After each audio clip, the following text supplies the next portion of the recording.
I agree. I'm a dope.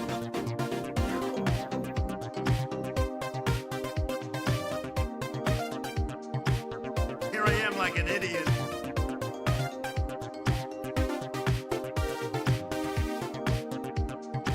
They said, oh, Michigan gave us Motown. Somebody like that can write good. Action replays in magnified fortune.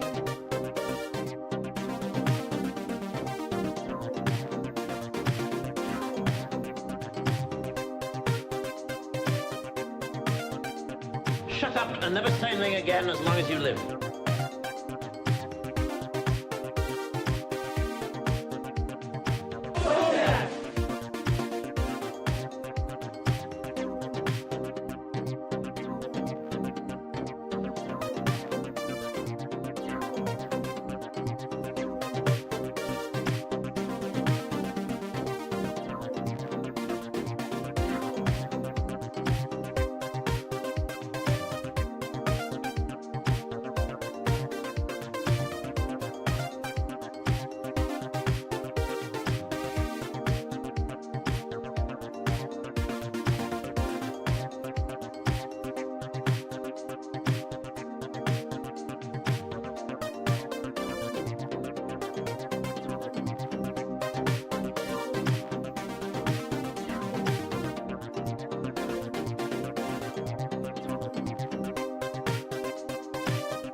All right, guys, well,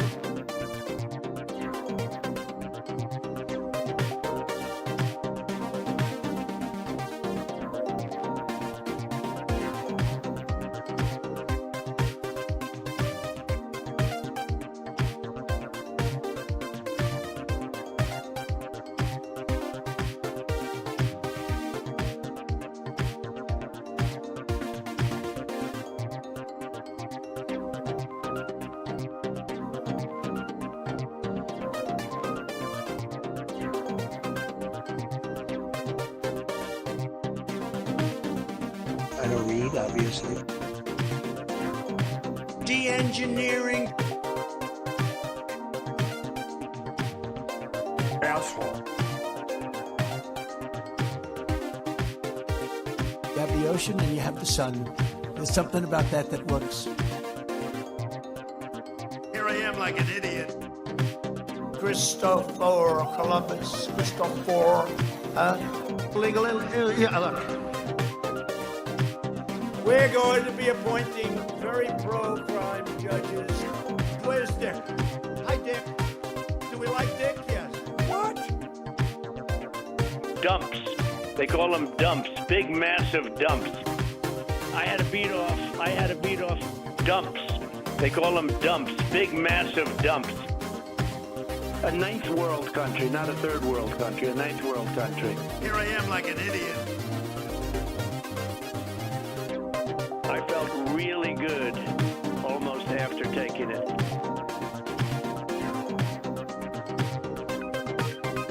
Asshole.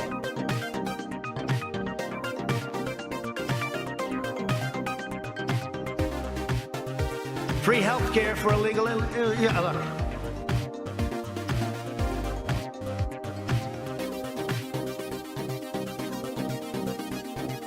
When they gaze upon Yosemite.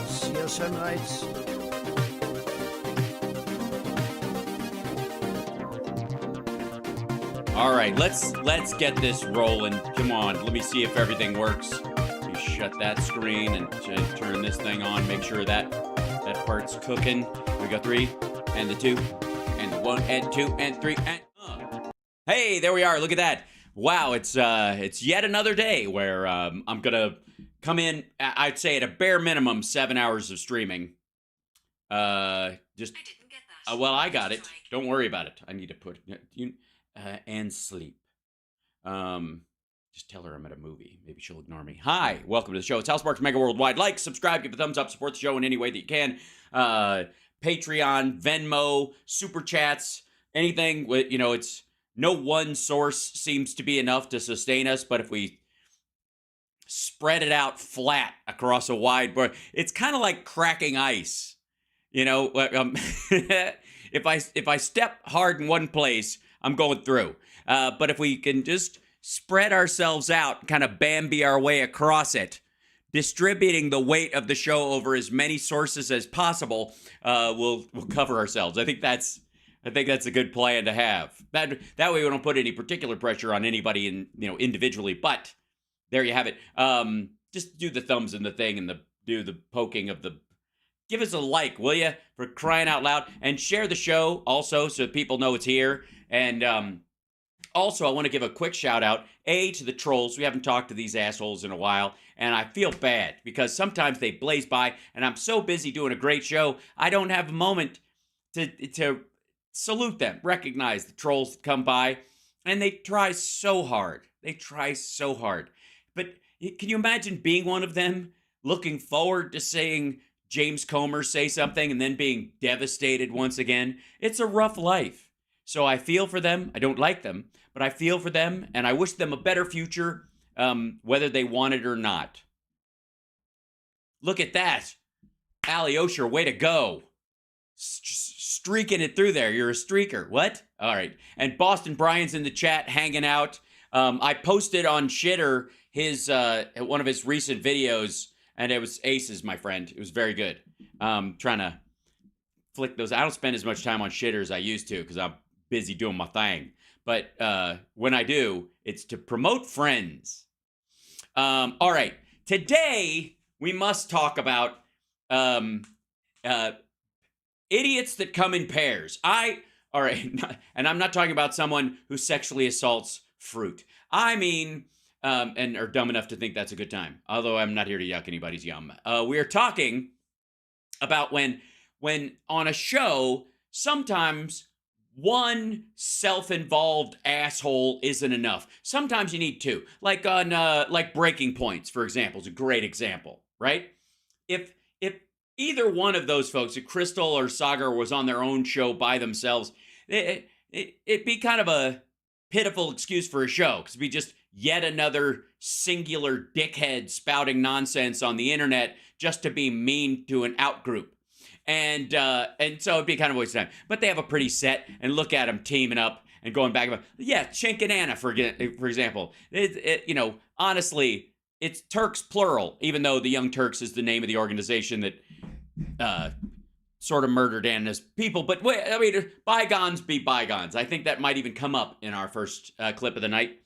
But I must confess, this first clip up, I have watched portions of it because I couldn't avoid it. I couldn't get away from it. It was sort of everywhere. And it involves, well, here, let me see if I can click forward in it just to give you a picture. There you go. Quit it. There you go. There you go. Now, everyone looks drowsy in this shot. Okay, let me just bring it to you. Here you go. Why is everything always offset? Why do I always have to reset it? One of these days, by God. So, if you don't know, that's Piers Morgan. I'm going with Piers Morgan. Pierce is spelled like Pierce Brosnan. Piers Morgan. Who is, by the way, wearing an 1111 brooch. One of the things you stick on the remembrance, which is fine, but I'm just pointing it out what that is in particular, so people don't think is it a anti-tomato disguise, so people don't throw tomatoes at him? No, it's a memory thing. On the left, sorry, you're my right, your left. I'm trying. That's Rabbi Shmuley Batech, who I've full disclosure, I've been either on shows or panels with everybody but Pierce in this. The other two guys. A long time. I don't know, whatever.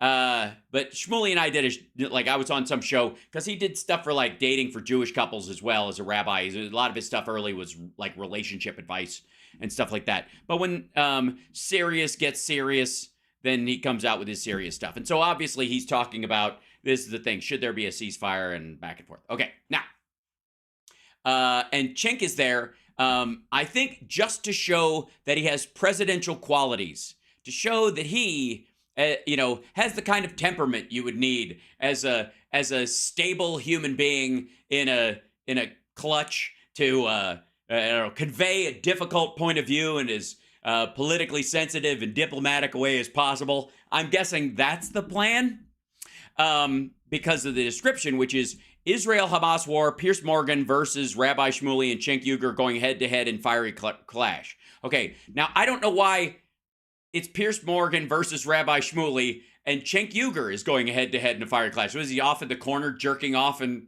he's just masturbating in his own face? I mean, that sounds like a throwback to early Young Turks, if people know his history of advocating for human-animal sex.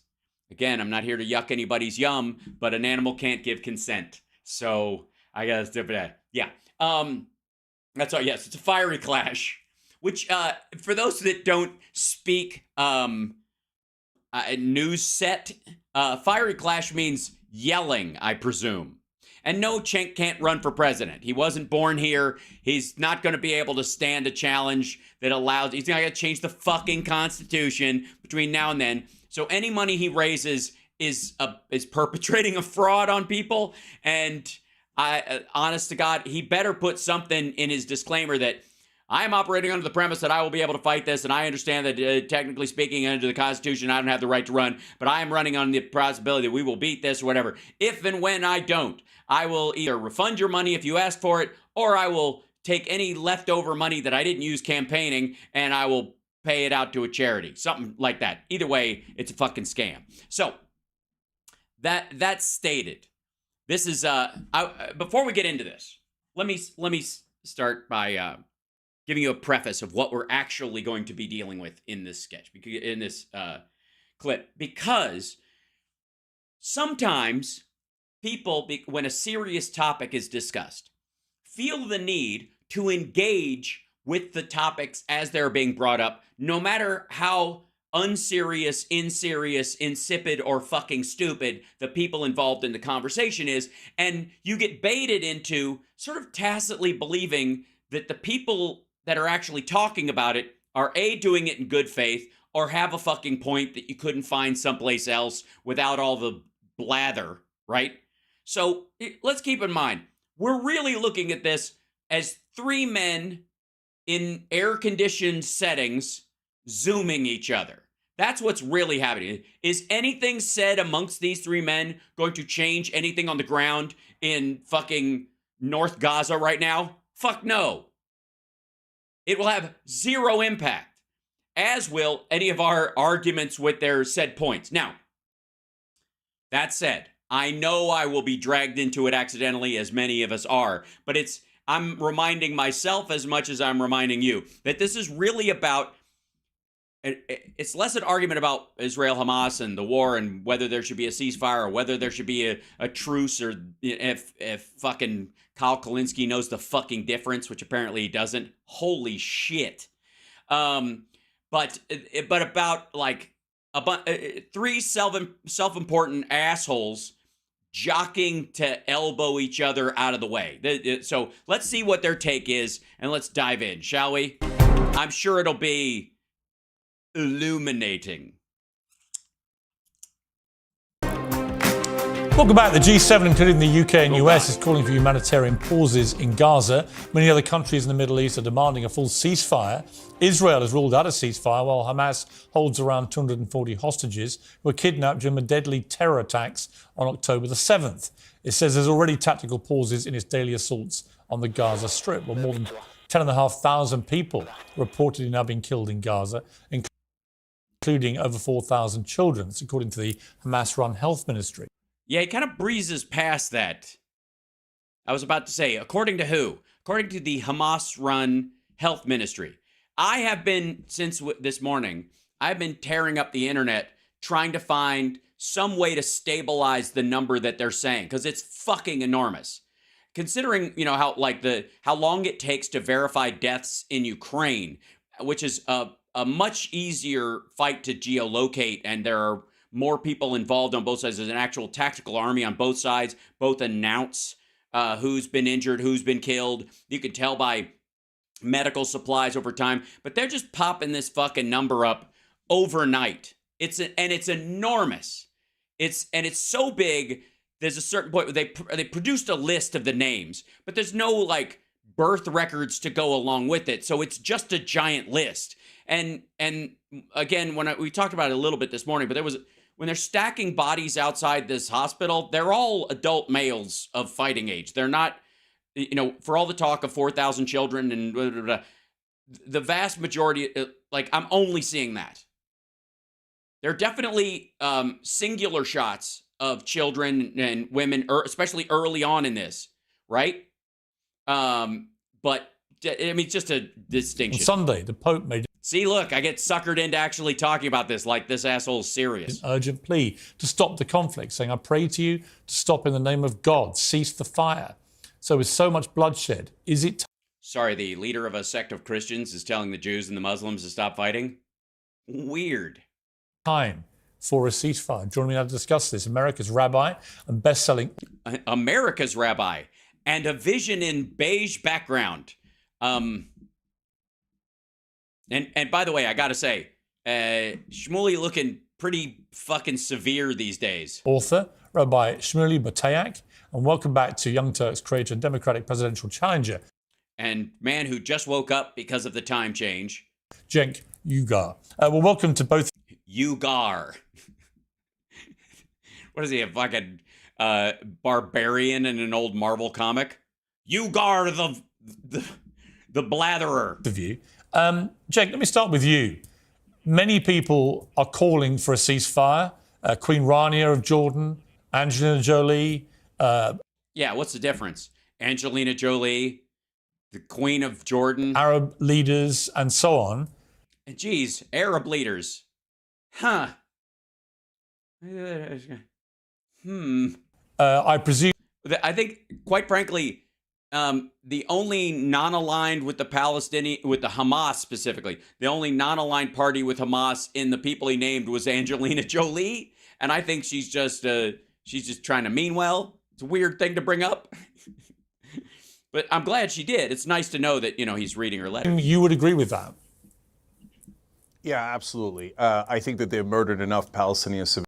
Yikes!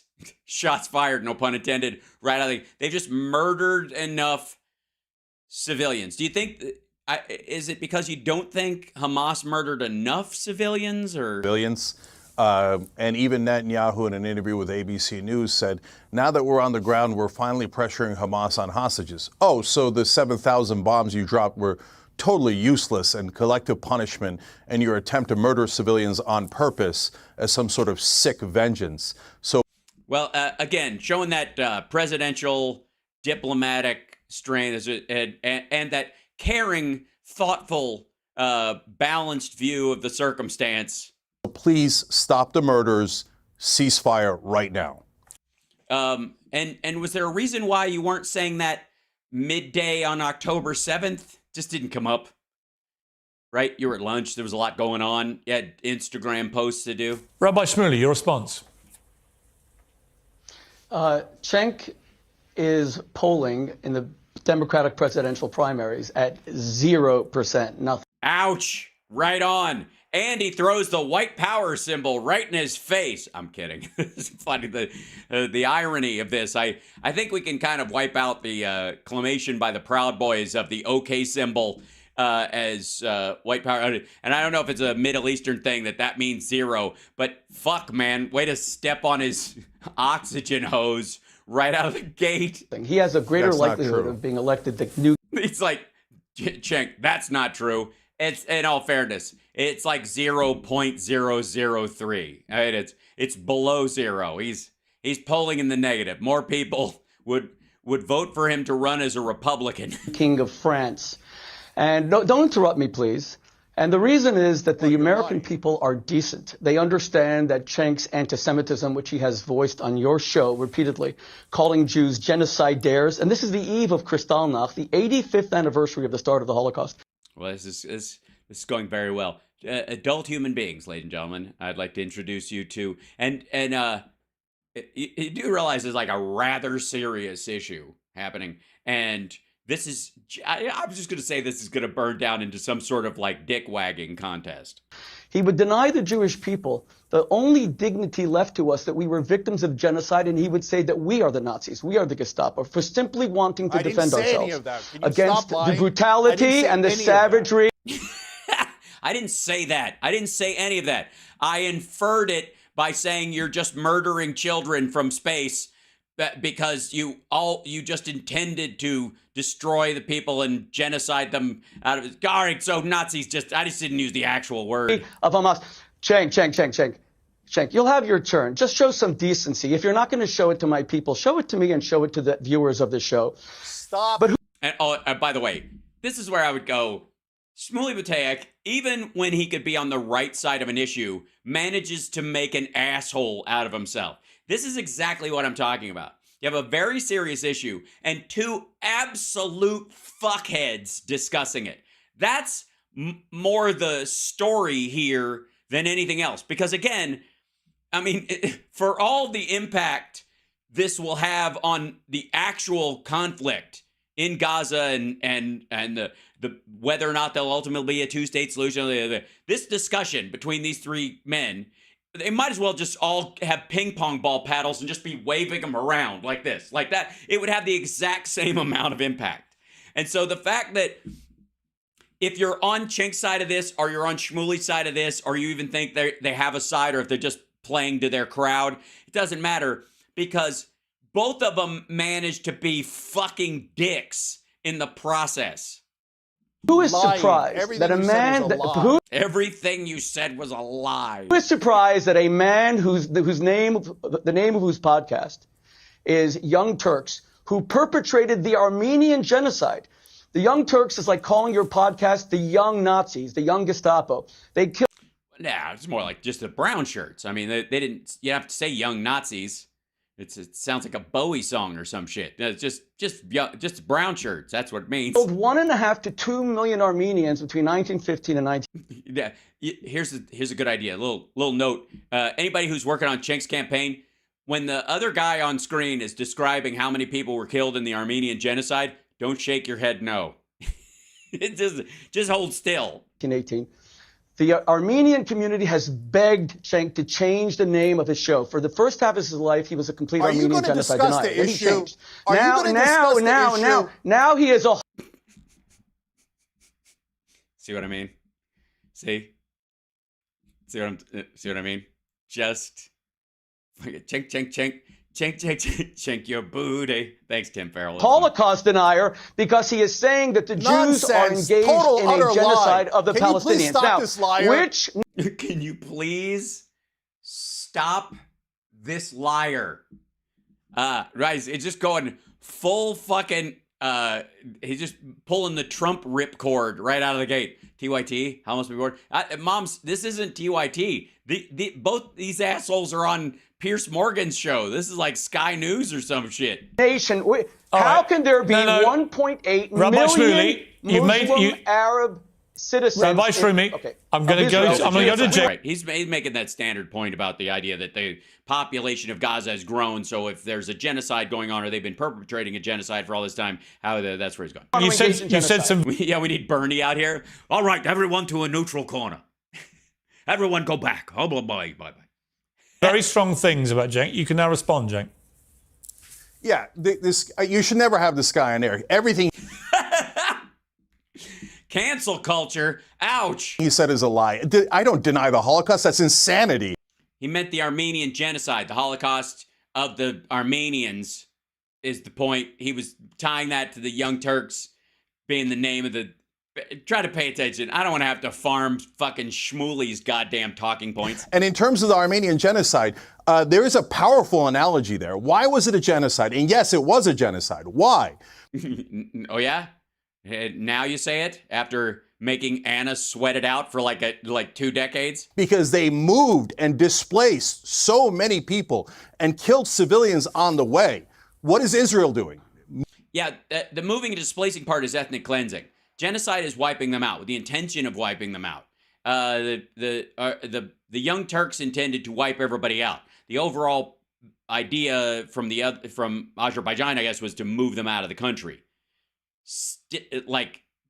Distinction without a difference? Moving and displacing millions of people and killing innocent civilians. It is the exact definition of a genocide. Yeah, except for the record, right before this happened, the Armenians didn't lunge across a border that was there and chop up a bunch of babies and throw them in the oven and film it and rape and slaughter women, cut their breasts off and hold up drag a half-naked dead woman through the streets while people spit on her and that. It's just little distinctions between how shit popped off. So I think the Jewish people are an amazing people, and I know several of them. I know. Can I count you, Shmuley, or is that all right? I know at least. Their culture is beautiful. It's fabulous. Which parts, Cenk? What?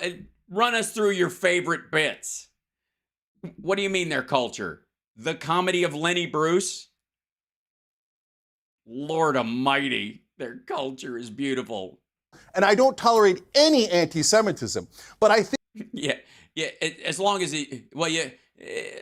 certain buzzwords that can be called out as anti-Semitic, you can kind of generalize the blood libel if you want to, but don't hit any of those big hard words. I think that the occupation is decaying the moral core of Israel. Yeah, but they don't. They haven't been occupied. Never mind. Look at me, fucking dragged into the. How long are you going to oppress these people? But Cenk, and I know this guy. All he wants to do is an ad hominem attack. He's a liar. And you could tell exactly what kind of indecent human being he is. But the main reason he's doing it. Isn't that an ad hominem attack? But okay. Is to avoid the topic. When are you going to stop murdering Palestinians and cheerleading it? Okay. Well, I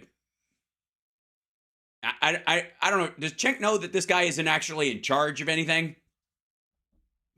He does know that, Shmuley's an American rabbi who lives here, who's just kind of in line with the standard line that Israel can defend itself. He doesn't actually work for the Israeli MOD. You're talking about genocide. You're the one right now doing the genocide. Oh, yes. You know what? The IDF, step out of the way. Shmuley Rambo is rolling in. May I respond? Yes. Go ahead, more lies. Go ahead. You know, See what I mean? Just assholes. I've spent my life debating people. Whenever someone starts using personal names and screaming like a lunatic, they're losing the debate. Let me remain factual. You're the one First who of all, made up things. The Palestinians were offered a state in 1936 in the Peel Commission. They rejected it. They were offered a state in 1947, the UN Partition Plan. They rejected it. They were offered a state in 1967 after Israel conquered. That's not fair. Look at it. Look, you're making Cenk mad. Now he's got to deal with dates. Judea and Samaria and the West Bank, they rejected it. They were offered a state in 2000, Yasser Arafat, Ehud Barak, they rejected it. They were offered a state with Ehud Olmert, 2008, they rejected it. Israel unilaterally withdrew from Gaza in 2005, and they did not create a state. In fact, where were you, Cenk, when you say that you care about Palestinian children, when Hamas stole the highest rate of per capita international foreign aid, larger than the Marshall Plan, from Palestinian children, did not build schools for them, did not build hospitals, took all the money to buy bombs and to build a network of tunnels, which is larger than the New York subway system. Where were you then? Did you only... He was on the New York subway system. I'm pretty sure. Come up now. In fact... Right. No, you're fat. No, you're fat. You're fatter than fat. Well, you're as fat can be. Well, fatty, fat. That's what this is. Yes. When Bashar al-Assad killed 600,000 children, Arab children, when he gassed them with mustard gas, my organization took out full... Was it mustard gas? Wasn't it chlorine gas? It was chlorine gas, wasn't it? Full-page New York Times ads to protect them from sarin gas. Where were you then? It wasn't sarin either. I don't think it was sarin. Wasn't it the idea was chlorine gas? You don't care about Arab children. You are a Jew. I don't know. Eventually, if he gets through all the gases, he'll eventually get there or whatever. I'm just saying. All right. Fluoride. It was probably fluoride. hater, defined as someone It wasn't phosphorus. It was sarin in Syria. I think it was chlorine gas. I think that's the argument. who only wants Shut to lie up. and say that the Jews You are bigot. genocidaires. You And don't try to racist. cancel me and say that I You racist! It sounds a little bit like Trump yelling at the wall about like Fonnie Willis. You racist! A bow, bow, bow! shouldn't be on. You're not a producer of this show. Because you are ignorant of the facts and ignorant of the history does not mean that you can cancel my voice. Cenk, Thank you your very response. much. Okay, so first of all, No, hey, anybody notice that they have turned down Cenk's mic while Shmuley is talking because he keeps like raising his voice to try and cut him off. So they literally are potting him down until it's his turn to talk. Uh-huh. this guy is a full-blown bigot. He's Oh, God. That's the worst. The worst kind of rabbi bigots. They're the worst. one of the most racist people I have ever seen. Does not Nah, it's not. Come on. Come on. You were around when Strom Thurmond was in the Senate. Get the fuck out of here. value Palestinian lives at all. And everything he said about me is 100% untrue. Well, the Young Turks is named after the brown shirts of the Armenian genocide. I mean, that's a thing. That's not even you did pick that name from that thing. I mean, I'm not going to get into whether or not you're, a blathering dipshit or whether you, and maybe Shmuley doesn't know this. Cenk always talks like this. So maybe it's because he's always losing the argument. Perhaps that's what it is. All right. I was vicious in my criticism of Bashar al-Assad. Were you though? I've criticized Hamas over and over again, and I think what they did in the attack against Israel was reprehensible. But for God's sake, how long are you going to occupy these people? I see. So that's the fallback. Is the what? I mean, it's terrible what they did, but can you blame them? They're occupied. Well, they're technically not. They haven't been. I don't think Israel's been inside Gaza since, according to him, it's 2005. I think it might be 2015 is when they officially moved out. But either way, there's a 5 in there somewhere.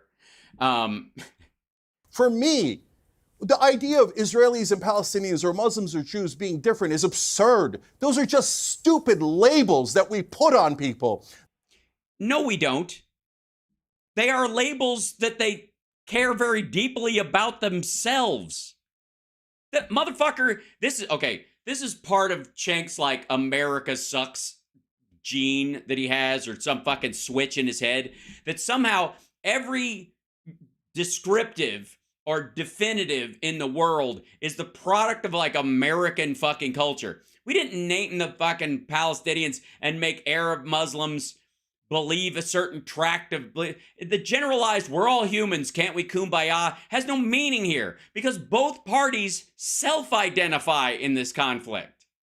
This is not a matter of a drawn map between I'm Lebanese versus Egyptian right now. Good Lord. They're all human beings. Well, 85%, 87%. I mean, I think they have some goats that they give equal rights to. Equal with the men, obviously higher than the women, but I'm kidding. Relax. This is just stupid. I value the Israeli life just as much as I value the Palestinian life. Do you, though? We're all human. Stop using these nonsense labels. Cenk, let me ask. He's not using a nonsense label, fuckwad. He's Jewish. He's a fucking rabbi. He's not labeling Jew and non-Jew. This isn't a war on the goyim, dum-dum. Kill each other. Cenk, and all this guy wants to do is more murder of Palestinians. Cenk,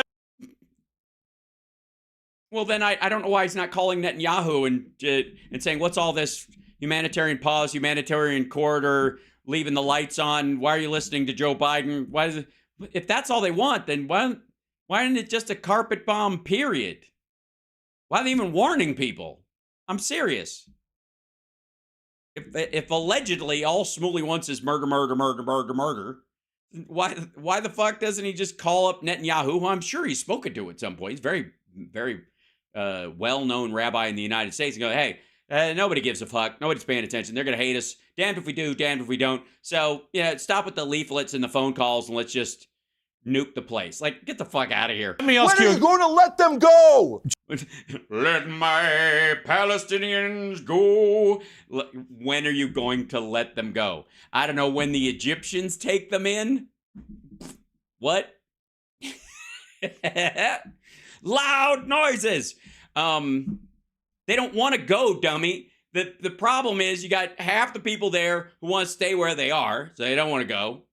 Well, let's do it in thirds. I don't know if it's, we'll just for broad strokes for each of these dipshits. You got a third of the Palestinians that would like to live in Lebanon or Egypt or something because tribally that's where their people came from. They just kind of fell on one side of a border and they're like, what the fuck happened here? Your grandmother's from Egypt. Let's fucking go there. But Egypt won't let them, right? Because they think they're all Hamas and they don't want them in their country causing shit and fucking with the tourist industry or surrounding the fucking pyramid and ruining all the tourism. And then you got a third of them who want to stay where they are because they view that area as their home. And you got a third who views the entirety of Israel as their home and wants to kill all the Jews and wipe them out and move into their houses and that kind of shit. And that would be the so I'm just saying they don't all want to go. Jen, let me Also, I'd like to remind everybody, just because certain words are used to lighten a subject does not mean the subject is taken lightly. My issue with these dipshits has a lot to do with them not and how they're speaking about this, not the actual thing itself. Also, it will be fun to. I'm worried that we're going to have a scanners moment with Cenk, though. ask you a question. You mentioned genocide there. What Hamas is actually in its charter dedicated to doing is the purest personification Oh, this one again. Here you go. of genocide. Well, it is. They want to see the eradication of Israel, and they proved on October the 7th they will kill as many Jews as they can possibly get their hands on. So that is pure genocide. What Israel is doing in return, I don't think meets the category of genocide. Right, because they don't want to get rid of every Palestinian. They don't want to kill every Palestinian. No, they want to that's kill not every their Hamas standard. terrorist. Now, That's not the standard. Genocide is not the desire to or the effort to eradicate an entire people based on their identity. Which is kind of the exact, actually, that's the actual definition of it. Exactly. That's exactly. there are legitimate question marks about how they're going about this and about the civilian casualties. But there is a moral distinction between what Hamas is dedicated to. No, there isn't. Collateral death and intentional hacking people to pieces are exactly the same. And so Cenk, when he's president, will pass a law that any drunk driver that accidentally strikes someone will be charged with first-degree murder and get the death penalty, because everything, whether you mean it to or not, if it results in the death of another human being, it's depraved indifference to mixing up somebody's medication. It's the same thing. Everybody gets the death penalty. Let's just start from scratch. Doing and what Israel is dedicated to doing, isn't there? No. First of all, Hamas is a bunch of idiots. They should take that stuff out of their charter. They got voted in. They are the representative government. They're a bunch of idiots. They should take that stuff out of their charter. All it does is hurt the Palestinian cause. I agree. There's no call for it. It's dumb. And It's not dumb. It's what they want. Motherfucker, they didn't just, they weren't spitballing in front of a fucking whiteboard when they added that. You think they're just like, throw in something about wiping them all out and destroying everybody. You think that'll work for everybody? Yeah, then we'll get a snack and we'll start on page 2. The fuck out of here. It's just dumb. I don't even know why they do that. Bro, it's like, bro, you don't even put something like that. You do it, but you don't say it. it's immoral.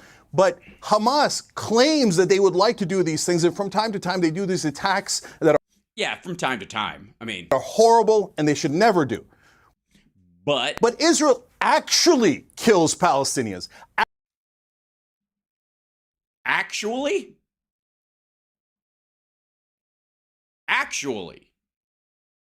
what the shit? So the 1,400 who died, that's just made up? Is it AI? Actually, this motherfucker. actually occupies Palestine. No, they don't actually occupy Palestine. They might have it surrounded, they might blockade it, but they're not occupying it. Occupying means you're in there. If you don't believe me, ask the fucking Russians in the Donbass. Actually denies the Palestinians a state. So there's this No, they were offered a state. They just turned it down. They just don't like the deal, which is reasonable. But that takes diplomacy. absurd talk of like, oh, if Hamas was super powerful, they might deny Israel its existence. Except Israel does exist. And in the Palestinian state. Right, but were they to develop any capability? You're basically making the argument that Israel should watch that nail and hammer it if it starts to come up at all.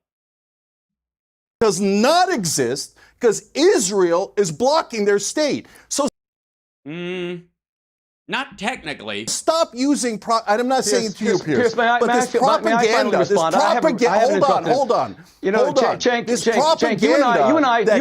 you and I are almost the same age, and I'm actually quite worried for how. Yeah, I'm the same age as these guys too, and this is I'm worried for both of them, honestly. Should I like send them a workout plan or maybe some dietary advice? Skincare? I don't know. I just want to help. Upset you. Meanwhile, Pierce Morgan is nodding off. You get on TV. You got to protect your health. You're just. Okay, again, this is Shmuley Bateak being a dickhead, being an asshole. This whole like faux worried about your blood pressure shit is a crap, childish schoolyard debate tactic. And again, this is like these two assholes playing ping pong with fucking horse turds. It's so weird. Kind of losing it. Now calm down. Because I'm upset that you keep advocating when for you the keep murder on of saying, civilians. I'm just upset. I get all riled up when you advocate for the wholesale slaughter of people. Cenk, you have Like to a stop terrorist. yelling. You have to stop screaming. And you need to know the facts. The Palestinians were offered a state 7 times, and they rejected it 7 times.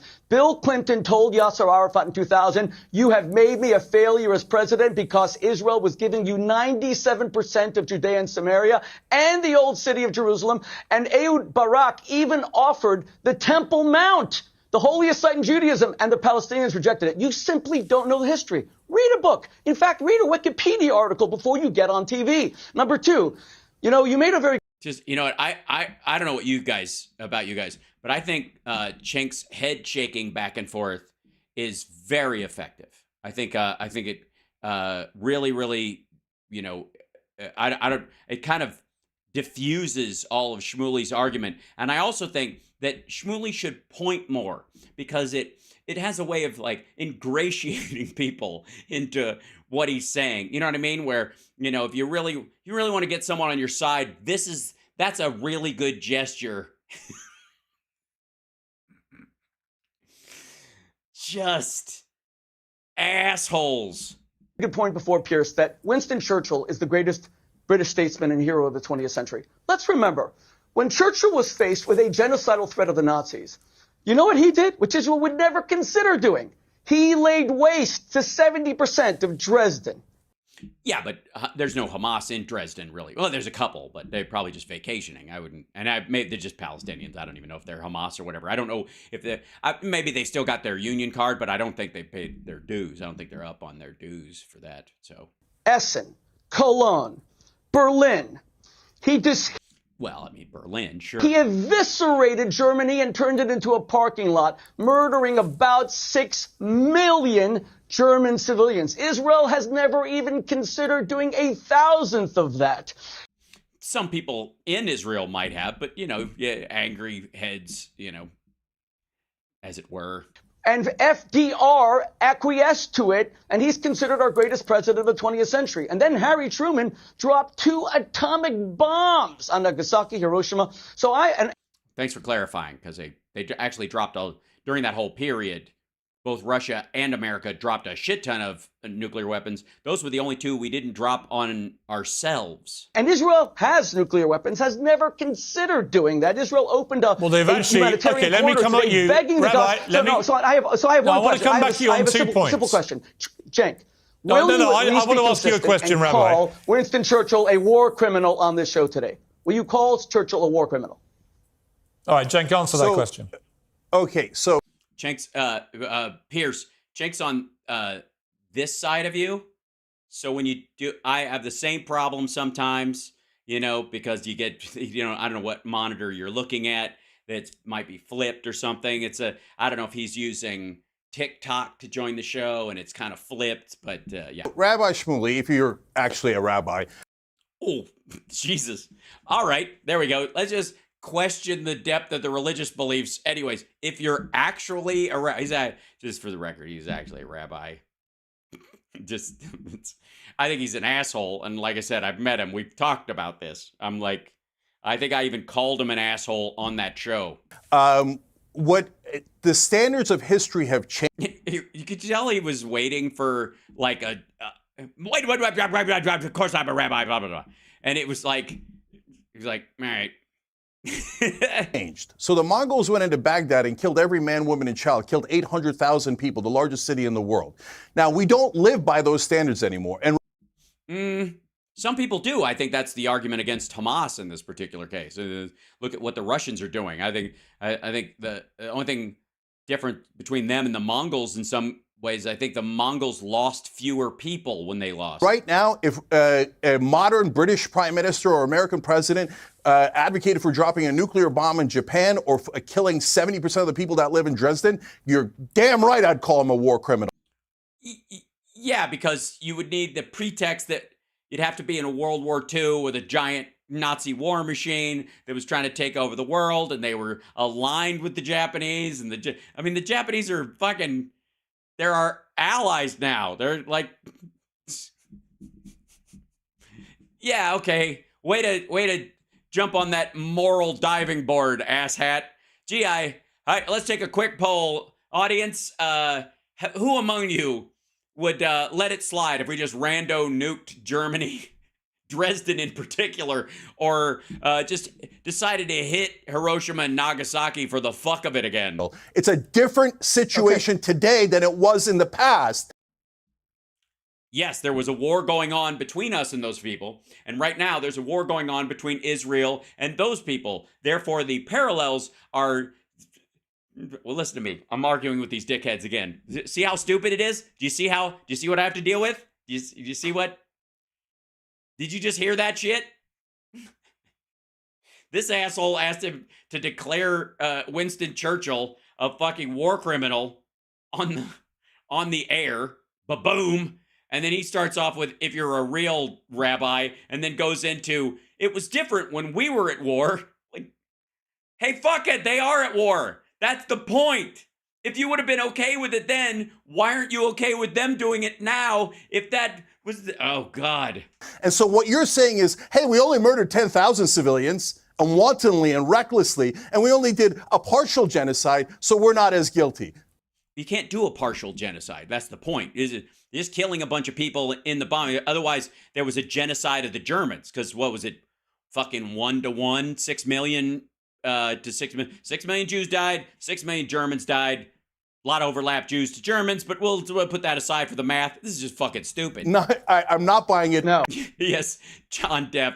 It was the you had to be there history lesson from Cenk Uygur. At all. Rabbi Shmuley, I want to ask you a question. This is a good part, though. This is, I think this, we need a situation when something is, difficult to discuss that that people can pause, reflect even. Ruminate, if you will, on their own thoughts about what the other person said, and then start blathering like this. Okay, hang on, Rabbi, I want to ask you a question, which is the unique scenario in Gaza is that nearly half of the civilian population are children. They have nothing to do with this. They're not politicians, they're not in Hamas, they're not terrorists, they're not military, they're kids. And they are in their thousands being killed here.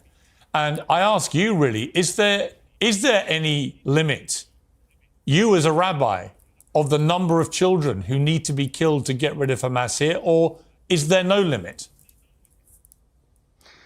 Of course there's a limit. We mourn the death of every Arab, Muslim, Palestinian child as if a Jewish child died. They are absolutely... Look at this. I don't think so. Wait a second.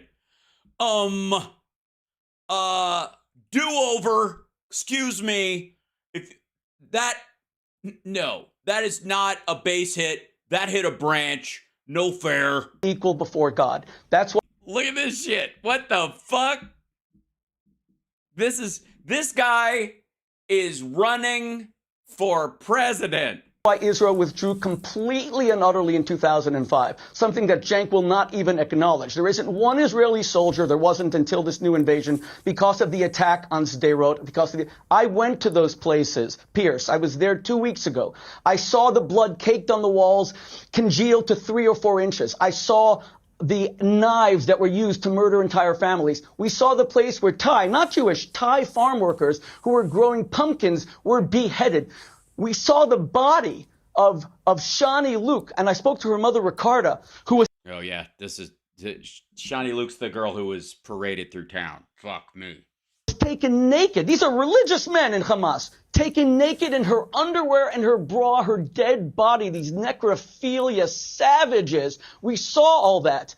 How many Palestinian children need to die? God forbid, not one. All Hamas needs to do is let the civilian population go south. Stop using them as human shields. Hamas wants these Palestinian children to die. I gotta say, like the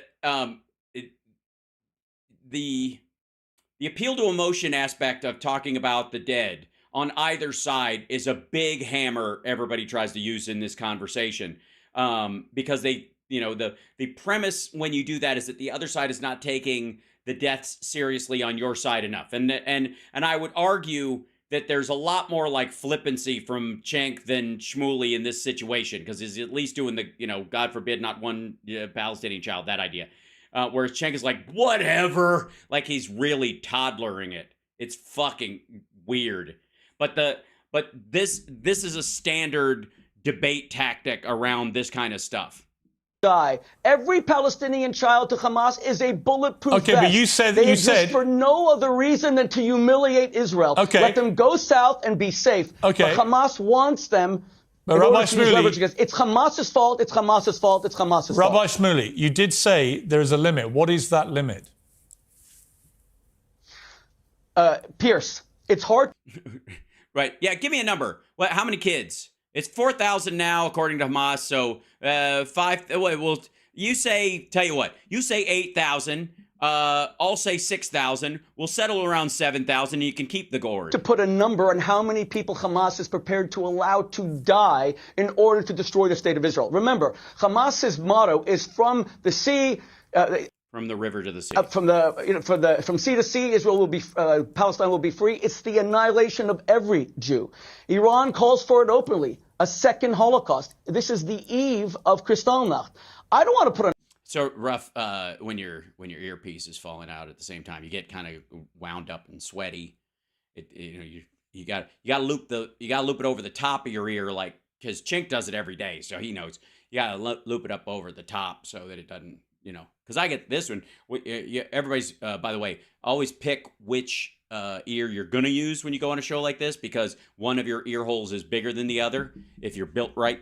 And you always know that. I'm just saying. The standard size will fit one of them. Know that. Anyway. Number on how many Palestinian children. I want a ceasefire right now. Hamas must surrender unconditionally, just like FDR and just like Churchill demanded of the Nazis, unconditional surrender, release the hostages. We get a ceasefire right now. Cenk, let me ask you to call for a ceasefire by having Hamas, who you think actually cares about the Palestinian population, announce their surrender. Call for their surrender right now. They launched this attack unprovoked against Israel. They slaughtered 1,400 people. They are holding little babies whose diapers need to be changed as hostages. Call for them to surrender unconditionally. All right. Yeah, Shmuley, I get that you're having earpiece problems, but I have news for you. Hamas is not listening to Cenk Uygur. No one is. No one is listening to any of this. We are all simply marveling at 3 adult men filleting themselves on television. Cenk, final word to you. Can we... Okay. So, look, all this is nonsense. All this is nonsense. A ceasefire, hostages, river to the sea, Hamas. That's crazy talk. Excuse me. Can he keep talking and I'll just make faces? First of all, Israel did not withdraw. They control the borders of Gaza 100%. And as you can tell now, they cut off. Yeah, that's the withdrawing part. They're not in. That's why it's a difference between occupying and enforcing their own border of it.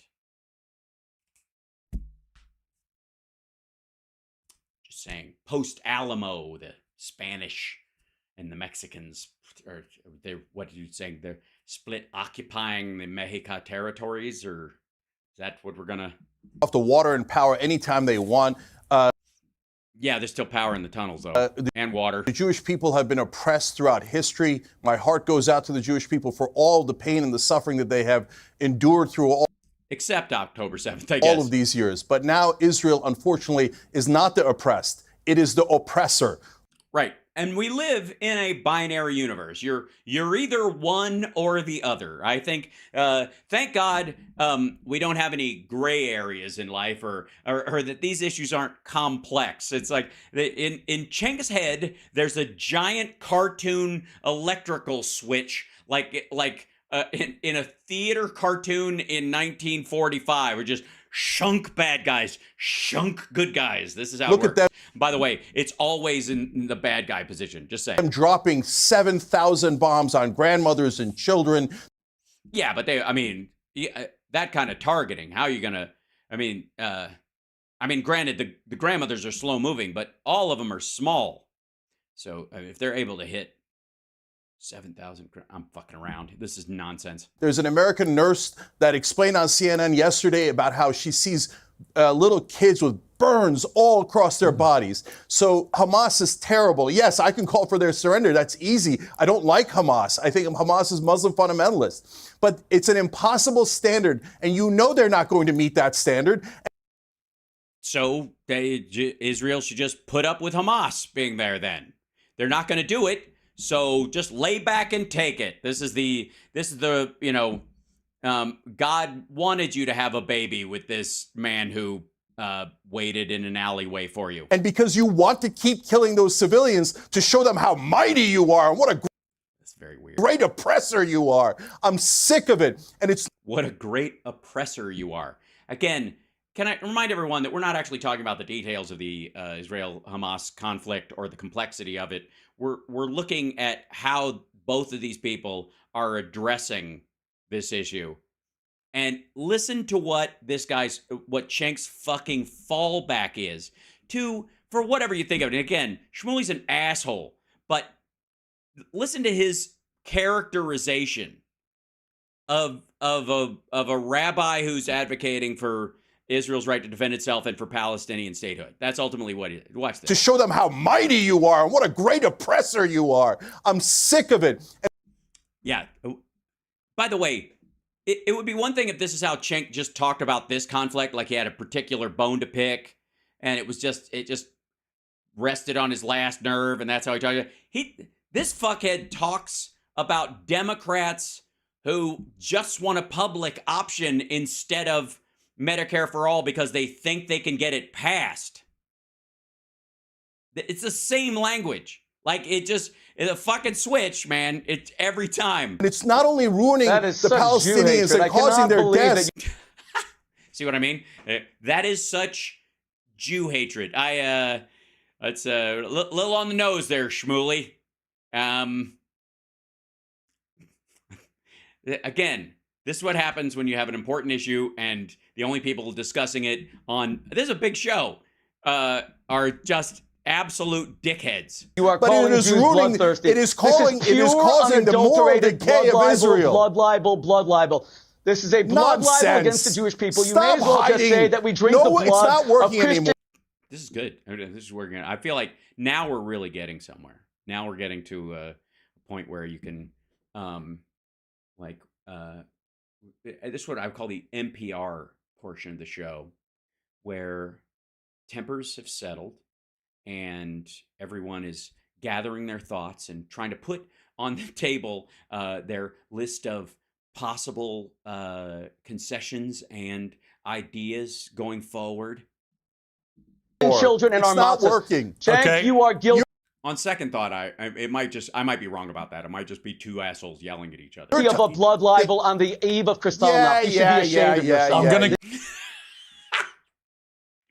See what I mean? See what I mean? Just yeah. Like this. Can you know what a fucking asshole? He threw out blood libel, and then his response was yeah. The lack of seriousness across the board, and Piers Morgan sitting in there in the middle like a fucking tennis net that on a court no one uses. I'm going to call. It is a blood libel. last Change thing, the name last of your thing. show away from Young Last Turks who are thing. genocidaires who I'm killed gonna- 1 million Armenians. I'm going to Change try the and name wrestle of things BBK. back to the host here and call a ceasefire for now. It's been Oh no, he didn't. Really? That's your little quippy line there, Pierce? In this fucking discussion, I'll call a little ceasefire there. Jesus Christ, these assholes. Oh my God. And this is not the only trio or pairing of dipshits that we have tonight. Yeah. a fascinating debate, very passionate. No, it really hasn't. I gotta say, it's been a lot of. It's like a ping pong match where both players are on fire and they're hitting a water balloon back and forth that will never break. On both sides. I get that. I appreciate you both agreeing to debate each other. I think that's important in this situation. And thank Why? Why are these two people valuable voices about any of this shit? What the fuck is wrong with your booker? It's not a debate. It's like it's schoolyard name calling on about a very serious issue. you for coming on the show. Thank you. Yeah, you, I Chris. God bless appreciate it. This guy's ruining. There's tremendous anti-Semitism in the world. By crying wolf, he's actually. Did Pierce just leave? That's great. I would like to call a bit of a ceasefire. Fuck off, really. I'm just leaving. I can't. Are they still talking? I don't. All right. Okay. I'm sorry. I'd love to stick around and listen to this blather go on for hours, but I've got to go bug a teenage starlet's phone and embarrass her into an eating disorder. I'll be back after this. Fucking hell. From hurting people the like Jewish you. cause From people like you. From tremendously. people like you. It's good. It's getting better. Like this breakout. I mean, this is a sitcom waiting to happen. Okay, you're From a people like bigot. you. Stop killing Palestinians, you bigot. I'm sorry. That's just that. His anger about this is so fucking funny. It's like everybody he's talking to. This goes to the stroke of the pen fallacy that he seems stuck in.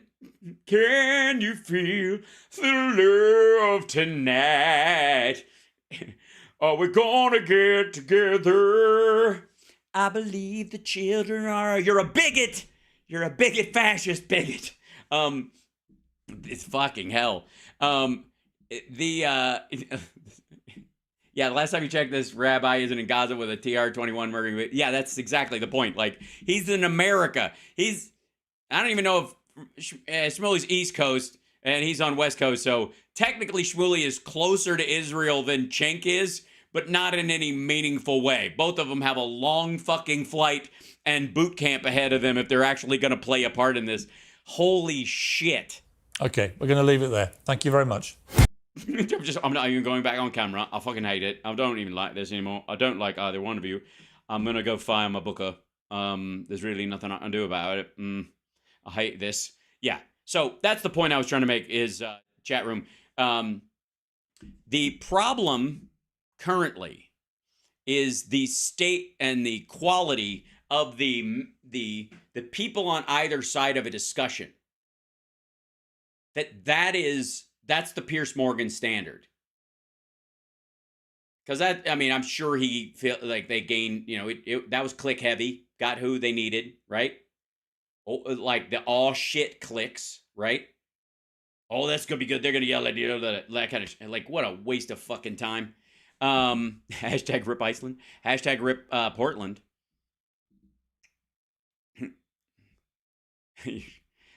So anyways, that was above the Piers Morgan standard. I don't watch him enough. You may be right. Now, tonight I'm proud to present to you, if I may, a parallel. Now, I have so much stuff to cover tonight. I won't be able to do this entire clip. I think we'll probably bail out early on it, but we're doubling up on dipshits tonight. Ladies and gentlemen, The Mess is on with Roseanne. And I don't know why there's a Stalin tarot card in the middle of the screen or something. Maybe they're playing the communist version of that. What's that thing where you put it on your forehead and people have to guess who you are? That kind of shit. Anyways, this is Roseanne Barr, and you can tell The Mess's movie is doing very poorly because he's on Roseanne. So a little slice of this. We're not going to do the. There are going to be guys who go, well, I'm not Trump Dinesh, and I didn't go in the Capitol on January 6th, and I pay my taxes. I'm a good guy, so I don't have anything to worry about. The police state's never coming after me. I'm never going to hear the FBI. Oh my fucking God. First of all, this dude is promoting a movie called Police State because the DOJ is coming for everybody who's a conservative. Meanwhile, he's at Roseanne's fucking, I think her Hawaii house, on her fucking podcast in air conditioning. I'm sure there's a cold, icy beverage right in front of him. But please tell me how the world's coming crashing down. Battering ram or the helicopter over my lawn. And I'm like, well, no, not over the lawn, over the house. I mean, unless they're landing there. I guess, why would they use the helicopter over your lawn? That's probably a shot from the movie. Don't be so sure, because there are a lot of ordinary people, some of them school board, moms who go to school board meetings because they don't like what their kids are getting in school. And they discover that they're being watched. They end up. Yeah, but not by, nobody's knocking their door in or landing a helicopter on their fucking house and attacking them. They're only being watched because they were leaving death threats for the vice principal. Up on these lists. People. Yes, the list. You're on the list, Charlie. Lighten up, Francis. People who went to Washington, D.C. around January 6th, but they didn't. Yeah, just vaguely around any January 6th, not even 2021. They weren't even, it was January 6th in the mid-'80s, and I somehow made the list. Go to the Trump rally. Must have been Y2K, just reset all the fucking. They didn't go in the Capitol, and they're on a watch list, and they're federal marshals. Yeah, they didn't go in the Capitol. They just bear sprayed a cop outside, beat them with a bike rack, and ran away. So, I mean, did they really need to do anything bad? Yes, some of them were in the ghost buses. Dun, dun, dun, dun, dun, dun, dun. Following them around to this day. So all this kind of. They don't know where they live by now? They're following them around, are they? I'm just going to float an idea that these people you're talking to who say that people are following them are simply paranoid assholes. No one is following them. And the scariest thing they can imagine is nobody actually gives a shit about them. They're a bunch of self-important dickheads who think they should be public enemy number one on behalf of Trump, but no one's worried about them because they're just dickheads. Craziness is in the movie, and I think the left is a little startled because they can't challenge it. It's all going on. There's not a. No. It's not worth challenging. By the way, I did this asshole's other movie, and he tried to copyright strike it like a fucking coward.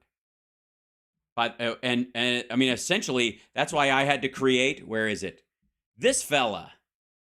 Da da da dun dun dun dun dun da da da dun dun dun dun dun da da da da dun dun. You prick, you. Single fact in the movie that's even open to dispute. That's because there aren't any facts in the movie.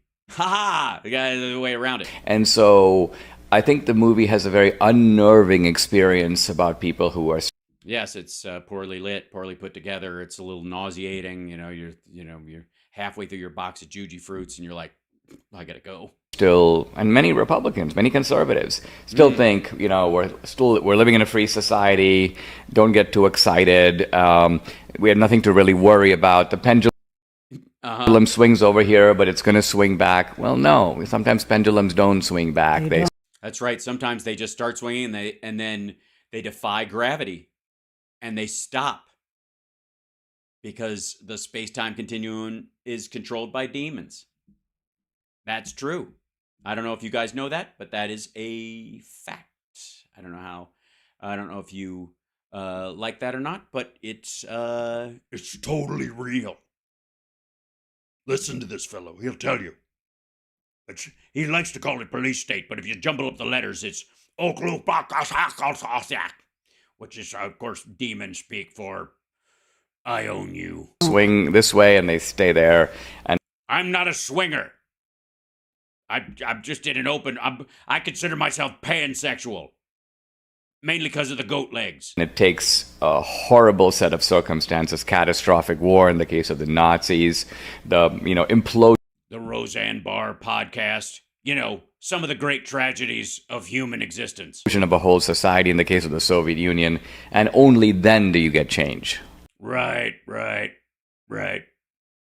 So you like Russia now, and you think the change after the Soviet Union was an improvement? It's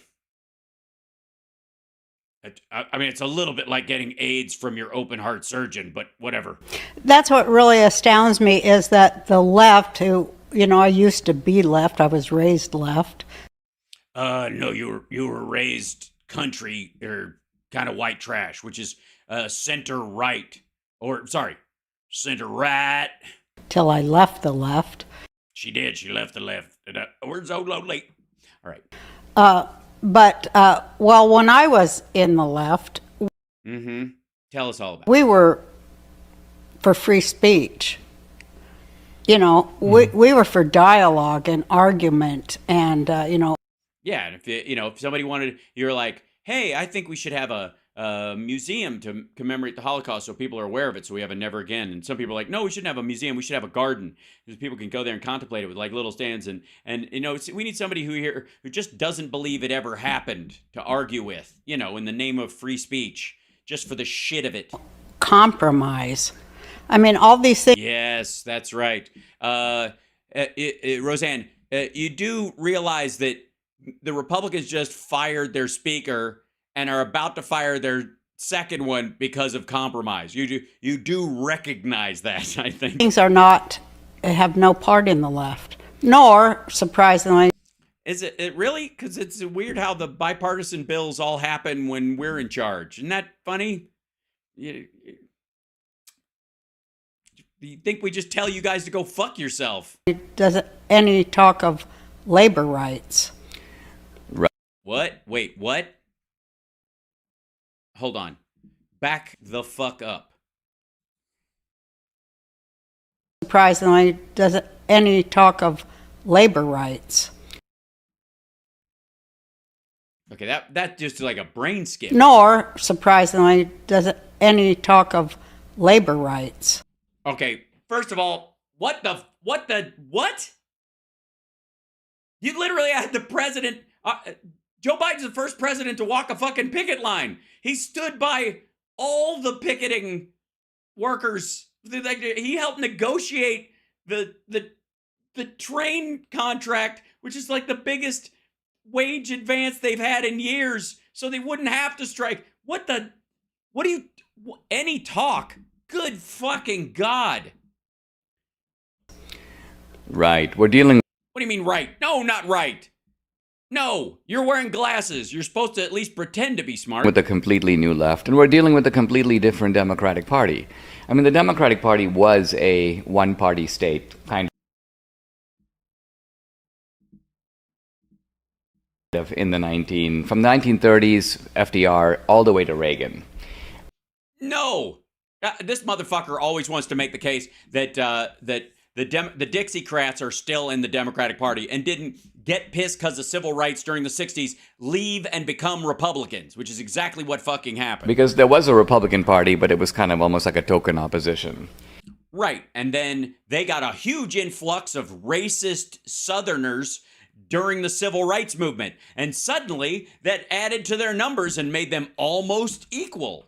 But the Democrats weren't the same Democrats as we have today. Well, I mean, time does move in a linear fashion forward. They didn't want to take away your free speech rights. They didn't want to shut you down. They didn't want to... Yeah, but we didn't have social media and people, trying to stop people from getting vaccinated and shit like that. And even still, that's just terms of service. Put you in jail. Yeah, nobody's getting put in jail for what they say. Nobody is getting put in jail for what they... Unless I guess, technically speaking, if you threaten to murder someone or you provoke a riot. I think those are... But that's not new. And we've had police states in our history. Have we? What do you mean, the suspension of habeas corpus during the fucking Civil War? Now, the problem is, you're going to get a little disagreement from Roseanne there, because technically that was Northern history. And she would argue, I think, amongst her new maggot friends, that her history is Confederate history. And therefore, there wasn't a suspension of habeas corpus because they didn't recognize the Constitution of the United States. They had their own fucking Constitution. But they've tended to be for limited time, wartime, or they have tended to focus on, well, blacks obviously lived in a police state in the slavery South and in the postbellum era. But the idea of turning the whole country... That wasn't a police state. That was slavery. If there was a police state, you wouldn't have even had lynchings because everything would have been a coordinated act when someone was hung. I guess, unless you're using policing in air quotes. Country into a police state and criminalizing the entire opposition and trying to lock up the leader of the opposition party, this is unheard of. It is. Well, granted, it's never happened before because we've never had a crimey criminal like Donald Trump before, and he committed some of these crimes after he left office like a fucking moron. So we have taken a dark turn in our country's politics, and as you say, the goal of this film, people have seen it happening a little over here, digital censorship, criminalization of political differences. Yeah, I get, first of all, there's no criminalization of political differences. Donald Trump is not being tried for being politically different. He fucking cheated on his taxes. He lied to banks. He stole classified documents he didn't have the fucking right to have. He tried to manipulate the election. He interfered with the function of our democracy. All that shit. It wasn't because we don't like his policies. We voted him out for that. Differences, political prisoners. Political prisoners. Show me some of the Jan 6ers that didn't assault someone or enter the Capitol on Jan 6 that are still in jail right now. I'll wait. We try to bring Criminalization of brain farts? I hope not. You're going to be in big trouble. Somebody who dissents against the sanctified narrative too. Yeah. You do realize Joe Biden is the president and not the Pope. Copernicus. Right. And all... Right. What do you mean right? No, not right. What the fuck did she even... Explain to me what you actually think she meant. Don't say right. Tell me what the fuck that was. Often the narrative, they act like they're fighting misinformation and disinformation. Uh-huh. But they are the number one purveyors of disinformation. Yeah, that's what's astounding. That's totally, totally. You can tell as we all sit here, basically in a Pier 1 ad, how hard it is to be a conservative these days. You're not even allowed to say anything into this mic while listening to your own voice in these headphones as it goes out over several different media sites and is recorded in perpetuity on the internet, which is forever. Mark of the beast. You know, if you take the vaccine, you can't get COVID. Right. Yeah, that wasn't a statement at all. The idea was that you couldn't pass it at one point. That was the only mistake because we were going with the traditional vaccine idea, which the Johnson & Johnson arguably did, but the vast majority of the myocardia reactions happened with the traditional vaccine, whereas the mRNAs didn't. But you could pass it, but it wouldn't hospitalize you in the process. And that was the very distinct difference between this particular brand of COVID. If you take the vaccine, you can't give someone COVID. This is coming out of the government. Yeah. And it's false. Yeah, because it was the premise at the time. That was how it used to be with standard vaccines most of the time. There'd be some bleed through. If it was able to mutate, this mutated so fast, it could bounce through again. You could recatch it. But if you had the vaccine, you wouldn't end up in the hospital taking a bed from somebody who needed it. I'm sorry, I'm talking like an adult to these fucking wackos. False. But if you challenge it, they ban Then Donald Trump will... Oh, right, because he was president when this happened. And you Yeah. for misinformation when they are the they're the agents of misinformation. Well, they're all in bed together, and it, well, yeah. I mean, it might look like Dinesh and Roseanne and her son are all in a giant bed together, but that's not what she's talking about, ladies and gentlemen. seems like they're all pulling their wagons in a circle. Well, which is wrong, because never put your wagon in the bed. The wheels mark the sheets, and these are brand new. And they are horrified at the prospect that their web of power could be broken. Ugh, yeah.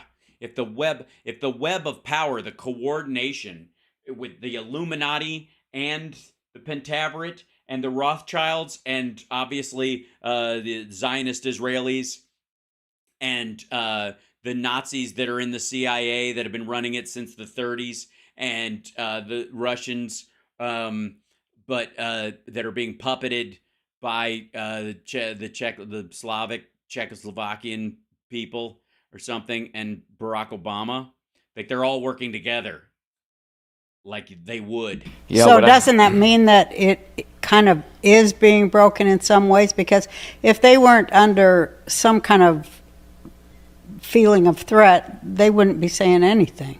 Yeah, that's why I can barely hear you over the sound of the black helicopters outside your window, and why you have to pull the drapes tight and you can't even enjoy your view anymore because you're under constant surveillance in the police state. Can we just kind of generally be amazed at the dipshittery in this conversation? Are we allowed to just go, what the ever-loving shit? Okay. Now, I think it's a little too much. By the way, you're watching House Sparks Megaworldwide. Like, subscribe, give a thumbs up, support the show. It's been quite the conversation tonight. And most of the time it's been, duos, multiple sources. But we're going to go right now to a man who on his own can hold down the idiot farm by himself.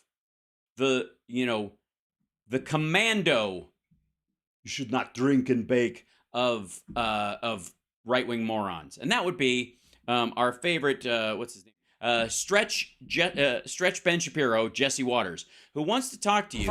Hold on. So these guys apparently did a FOIA request for all the information about the cocaine that was found at the White House. Yeah.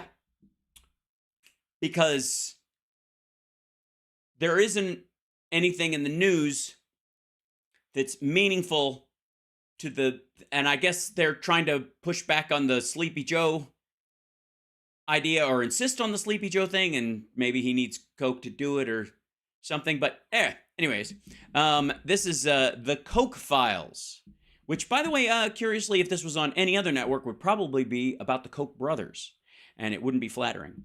But let's listen now. Jesse Waters discusses how Primetime obtained the White House cocaine documents and how everything about it that was said about it was a lie. This is lies. Lies, I tell you, liar, you bigot liar. Here we go. News alert, Primetime FOIA'd the Secret Service over the cocaine investigation. And I'm already bored. Your hands clasped together like this tell me because you're doing it in a sincere way instead of the comedically silly way that I do it, that you're not comfortable with the details that you're about to talk about, and you wish they were better because it's weird. Here we go. And we just got back over 100 pages of documents. Oh, yeah. And most people would go through those documents and then build something on it, but you just got it. Just start grabbing stuff that looks hot to you. Doesn't matter. Doesn't have to work out more later. Post all of it online. And the Secret Service has been lying to you. Oh my God. That's not the Secret Service isn't telling the whole truth in public. You know what? They might have earned that name after all. About everything. Everything. Joe Biden's not the president. Donald Trump still is, and he never was. And he did try to choke somebody, and he never tried to choke somebody. And he wasn't even in the Beast. He was in one of the SUVs, but that's not important. Here's why. Okay, good. When the cocaine was first found, they You were salivating, yes? said it was in the library where the first family lives. Right. We all know how to play Clue. You sure it wasn't in the study with the candlestick? Has Colonel Mustard been doing blow off of Miss Scarlet again? Is that? We have a yellow bar stating cocaine, hydrochloride, very much found in the library. Then there were reports that the cocaine was actually found outside the Situation Room. Now the investigation has progressed, and so they're saying the West Executive entrance, which, as you noted, is closer to the Situation. What do you want to think that there's like three areas that are relatively close together, and you can see the doors from where you're standing, and so people are using different reference points for one hallway. It's two doors and an exit, and they're basically it's on that side of the building. And no, I'm sorry, my mistake. This is very exciting. Room. The Secret Service then said no, it was in a cubby. By the way, that is a huge cubby and a pretty big bag of Coke. By the way, all by itself. That's interesting. So that this person didn't have anything else. They just had a classic movie prop bag of Coke. They just fabulous. Yeah, and that's a big locker. So how big is that fucking envelope? About this big? What do you think? She's like, Jesus, it was going to be a long weekend. With a lot of foot traffic around it. And yes, there are cameras, but that particular cubby was in a blind spot. How do you mistake the library for the Situation Room? I don't know. I think maybe it's near both. Like one hallway leads down to the Situation Room, and a lot of people go there or talk about that space in their coverage. Will reference that, whereas other people will mention the library because of the door right next door to be more specific. But the other ones are like, it sounds sexier near the Situation Room, so the news will talk about it differently. I'm sorry, I'm talking normal again to this fucking dipshit. And the Situation Room for the cubbies. Because when I'm in a library, I know I'm in a library because there's books everywhere. Oh dear. You know there's books in the Situation Room too. Just saying. Does it? And by the way, that's a little bitty cubby, or that's a giant fucking wall. So now how big is that fucking bag of Coke? About this big? Somebody snuck this in their pee hole. What in the world? Dun, dun, dun! Look like there's books everywhere? I don't know, because I can't see anything but this wall of lockers, and I can't see the doors next to it or the room around it, or if it's the live. You're an asshole. I don't even know why. That's a wall of cubbies. Right, and it's a specific photograph of the wall of cubbies that does not show the surrounding area, so I really couldn't tell you if it might be in the library. Maybe it's behind the desk. I don't know. Can we ask the librarian? Will you have her on as a guest? They say the Coke was found in locker number 50, right there in the middle. Okay, so we're not even seeing from the top down. Jesus Christ. How many walls? Locker number 50. I'm going to go with fifth floor. We're going, the 5 just means segment of the area, and then the 0 is the first one. It's just kind of the generalized one, and then 1 is assigned to a room, and 2, are there 49 other cubbies they had to check for Coke before they got to this one? And there's a key missing. Uh-oh. Well, there you go. There seem to be more than a few key missing. I only see 1, 2, 3. I see 4 keys in this picture. 5, maybe. Now, what do you think the chances are that the Secret Service has the key? I would say that they have a master key that fits all of them instead of walking around jangling like a fucking janitor in the White House. Because Primetime thinks the coke may have been planted in the cubby after it was found in the library. I see. By Miss Scarlett, or that's what you think? You think that? And you got this idea from... Good thing we have the documents from the Secret Service right here. But here's the thing. The Secret Service redacted where the cocaine was first found. Now, if the cocaine was actually first found in the cubby, and they photographed it in the cubby, why would they redact that? Standard operating procedure about where things are stored. And then at one point, the Secret Service says the suspicious substance is a white powder in a small Ziploc bag on the redacted lobby floor. Okay, so someone saw that on the ground, thought it might be dangerous, put it in the locker, and called the Secret Service because white powder is scary when you're in the government. Unless, of course, you know, you're, or I guess if you're Chevy chasing modern problems, that's less scary. What lobby floor? The I don't know, the press lobby. I'm going with where the press comes and goes. The lobby into what room? The library? The library doesn't have a lobby. And I thought they found the cocaine in the cubby. Well, the cubby's not on the floor. The cubby. Maybe they meant on the ground floor, and they just redacted ground, and so it's not it's the first floor versus the second floor, and that's what they meant by floor, not on the actual floor. The cubby's on the wall. And later on in the night, I'm glad we're working this out. They said it was in the cubby, and they didn't redact that. They want us to think it was found in that little locker. I'm trying to care. I really am, guys. I'm trying desperately to give a shit. It's sad when you're halfway through your zinger. This is a 4-minute and 55-second clip about this. He's halfway through it, and so far it sounds like he was playing Clue with the family and went, fuck this, I'm out. And initially, after the hazmat team tested it, the white powder came back positive for opioids and amphetamines. It was only after additional tests that they determined it to be cocaine, and that's confusing because on the audio you heard from hazmat, it was cocaine.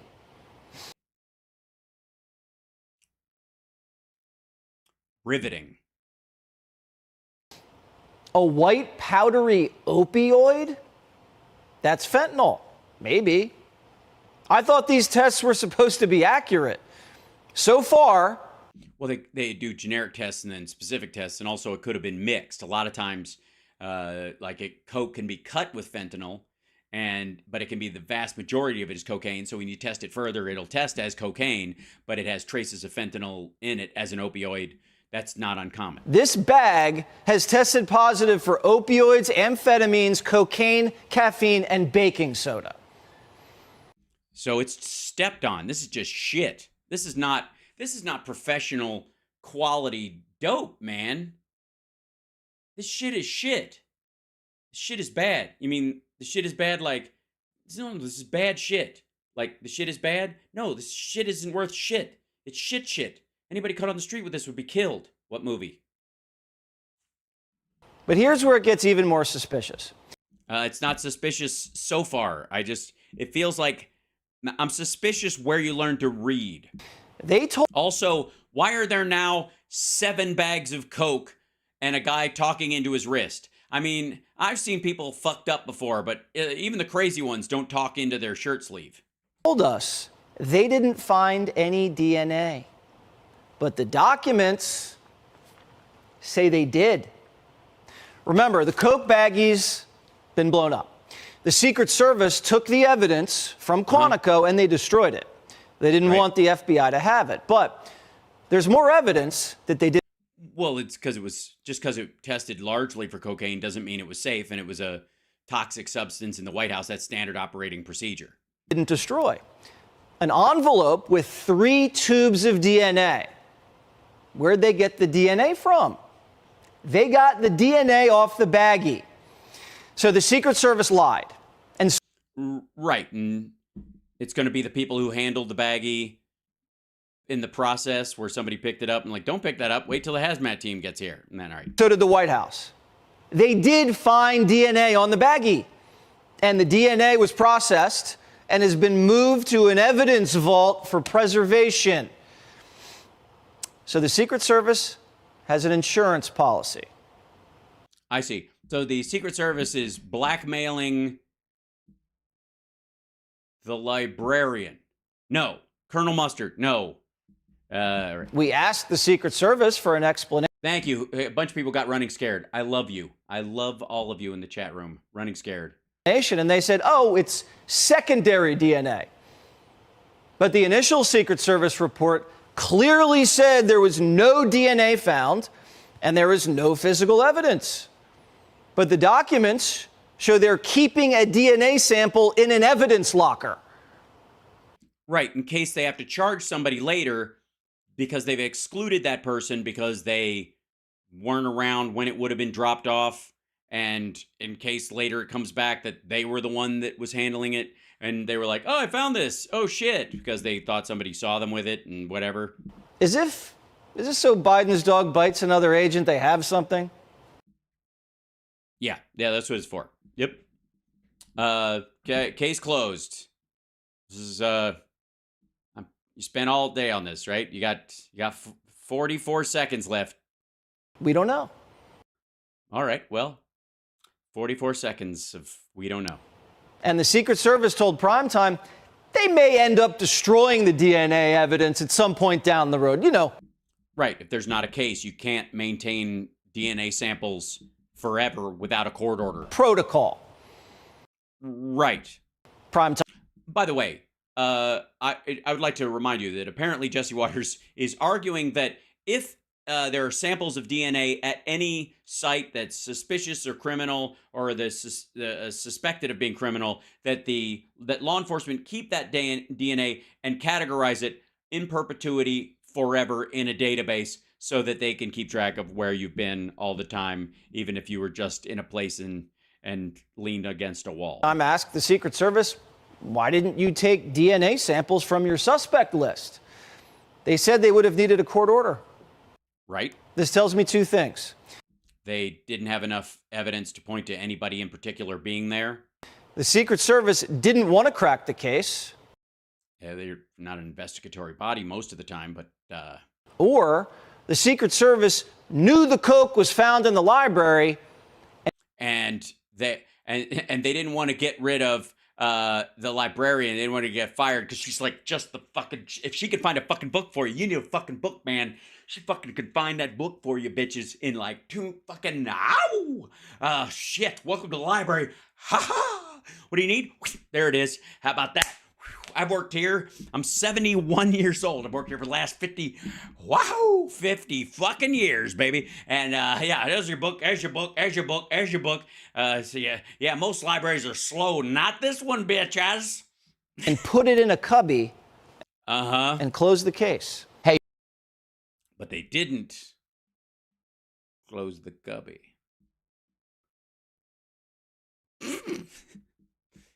What? Oh, thank God for that. I'm glad they put in that FOIA request.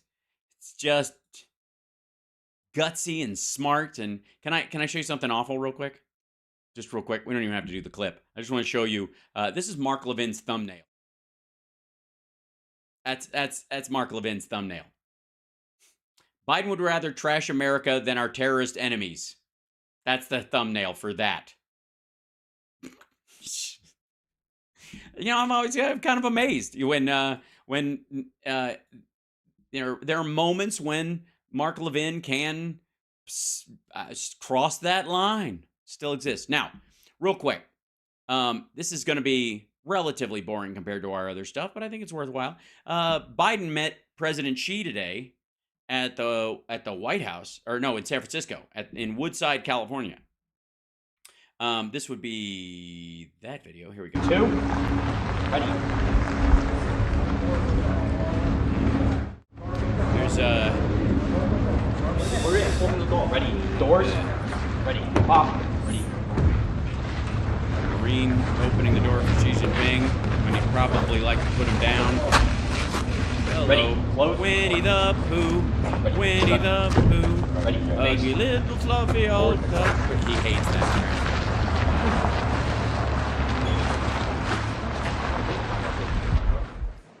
This is the table.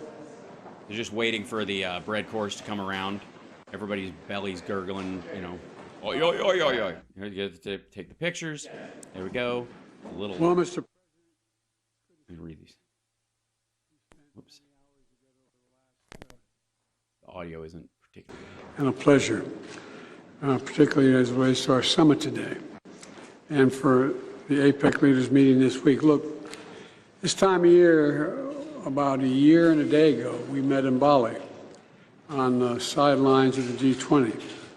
Since then, key members of our teams have had important discussions on issues matters to both our nations and to the world. Yes, I recall it was something along the lines of fuck you, no fuck you, hey fuck you, hey no fuck you then, something like that. I'm paraphrasing, obviously English Chinese translations difficult to do on the fly like that. But as always, there's no substitute to face-to-face discussions. I've always found our discussions straightforward and frank, and I've always appreciated them. Mr. President, we know each other for a long time. We haven't always agreed, which was not a surprise to anyone, but our meetings have always been candid, straightforward, and useful. I've never doubted what you've told me in terms of your candid nature in which you speak.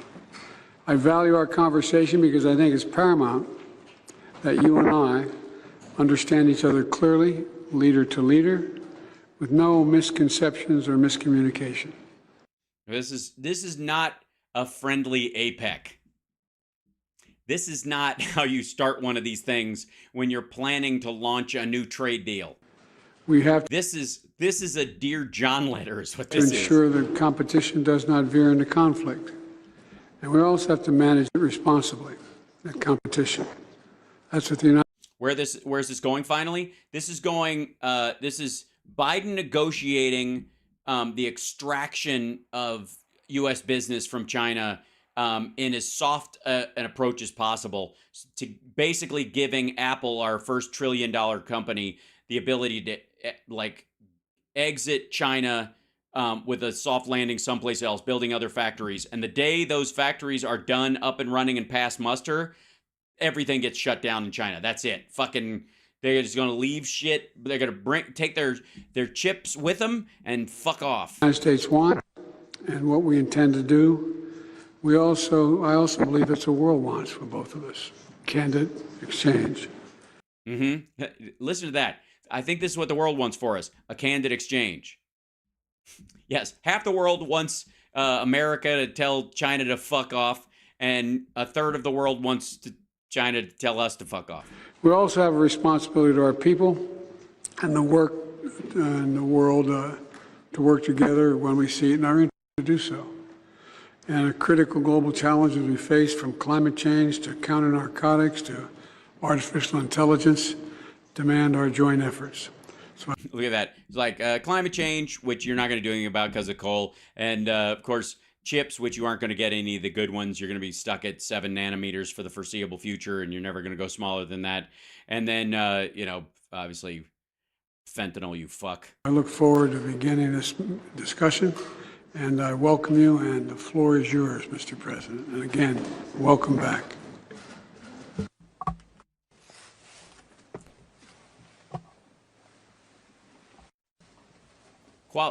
By the way, Forbes, excellent video quality, by the way. Just fan-fucking-tastic.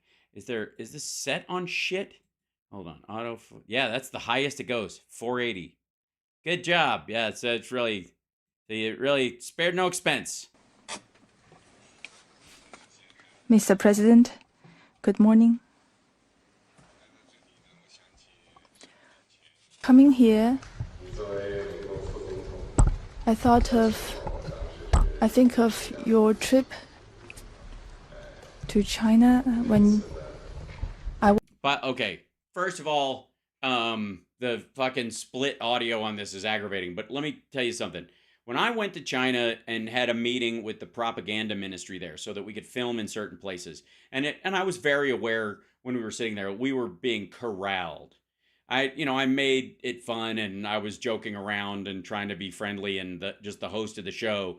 But I'm not fucking dumb. And I knew that we were there because they wanted us to believe we were going to have open, unfettered access to some shit, which meant exactly the opposite. That they were going to, all but drive us to the one thing they wanted us to see and put blinders on us so we didn't see anything else. That's what the fucking goal was. Otherwise, I wouldn't be meeting with the fucking propaganda ministry. Like, get the fuck out of here. But one of the things that stuck out to me was the female translator that worked with the propaganda minister. Spoke great English. She was lovely. Her hands were shaking the whole fucking time because she knew if she fucked up, the propaganda minister spoke English. Of course he did. Of course he speaks English. Fucking Oxford trained. But they did it through the translator to create this kind of like, rope-a-dope, let you think we're dumb Okies, or play on this idea that Americans think that if somebody doesn't speak English, they're stupid or some shit like that. And this poor girl was just writing, trying to, take down what he was saying and repeat what he was saying. And I could hear what he was fucking saying. And she was nailing it. But she was so scared that if we didn't respond to what he was saying the way he wanted us to respond, or it went off the rails, he was going to lay it at her fucking feet. And that pissed me off. I felt so fucking bad for her. I was like, I wanted to slip her a note and go, we'll fly out of here.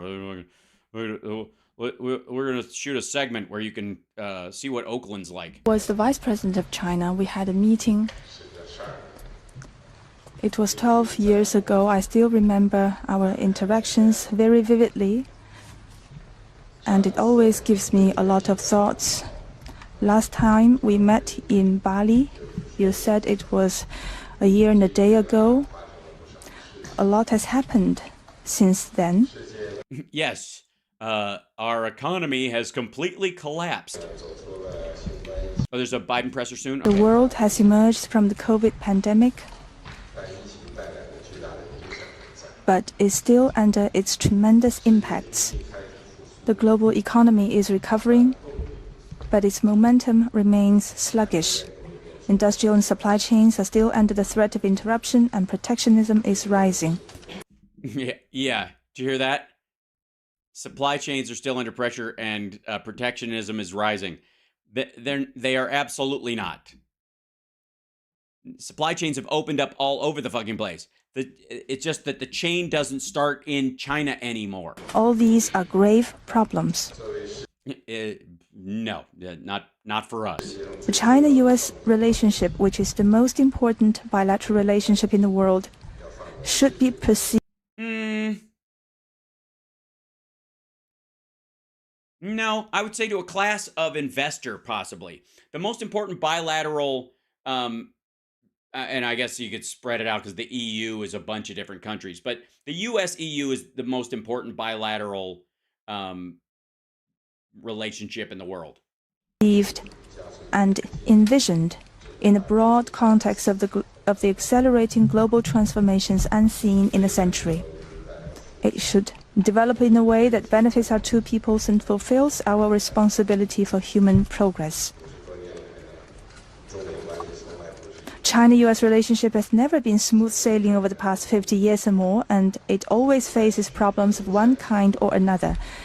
Yes, and you are a problem of one kind and the other, all by yourself, Xi. Yet it has kept moving forward amid twists and turns. No, we did you guys a favor about 35 years ago, and ever since then, you've been kind of, slowly but surely raising the middle finger like it's been 30 years of this shit. And now you're at this point like, oh fuck, did you see that? Like, For two large countries like China and the United States, turning their back on each other is not an we'll jump to the news conference right afterwards, even if we're in the option. middle. It's not that long. It is unrealistic for one side to remodel the other, and conflict and confrontation has unbearable consequences for both sides. No, we can bear it. We're fine. I'm still of the view that major country competition is not the prevailing trend of current times and cannot Little Blinken bullshit. Bullshit. Yeah, go ahead. solve the problems facing China and the United States or the world at large. Planet Earth is big enough for the two countries to succeed, and one country's success is an opportunity for the other. Oh, Blinken's fucking sick. He has a real cough. Like, he looks wiped out. Blinken's been back and forth to fucking Israel and, like, Qatar and Oman and fucking the UAE and stuff like that. They've been running him fucking ragged. By the way, Blinken will be an unsung hero of the State Department for a few years, but I'm just saying, put a pin in that fucker as somebody's vice president. It is an objective fact that China and the United States are different in history, culture, social system, and development path. However, as long as they respect each other, coexist in peace, and pursue win-win cooperation, they will be fully capable of rising above differences and find. Hey, Cenk Uygur, real quick. Here's what you do when somebody's feeding you a line of bullshit. Give them a poker face. That's what Joe's doing. Joe's like, yeah, everything's good. We're trying very hard to work together. Go ahead. You were saying? The right way for the two major countries to get along with each other. I firmly believe in the promising future of the bilateral relationship. Mr. President, you and I, we are at the helm of China-U.S. relations. We shoulder heavy responsibilities for the two peoples, for the world, and for history. I look forward to having an in-depth exchange of views and reaching new understandings with you on strategic and overarching issues critical to the direction of China-US relations and on major issues affecting world peace and development. I wish to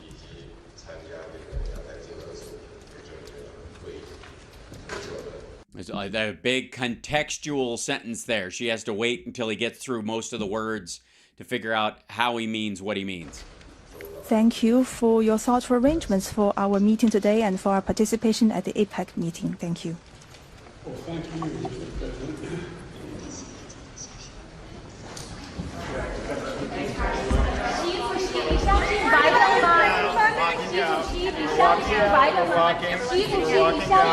Thanks, guys. Thanks, press. Thanks, guys. Time to go. Yeah, they're just laughing. He and Blinken are laughing about clearing. We got to clear these fuckers out of here before we have a talk. Everyone start walking out. Thank you so much. Everyone's got to head out. Everyone's got to head out. Everybody go. Fuck off. Everybody go. There you go. Beat it. Thank you. Thank you. Don't let the door hit you where the good Lord split you. Thanks very much. Okay, bye-bye. Okay, bye-bye. Thank you. Bye-bye. Oh, bye-bye. There you go. Bye-bye. Everyone's moving out. Yeah, poor Blinken, man. He's wiped out. Oh,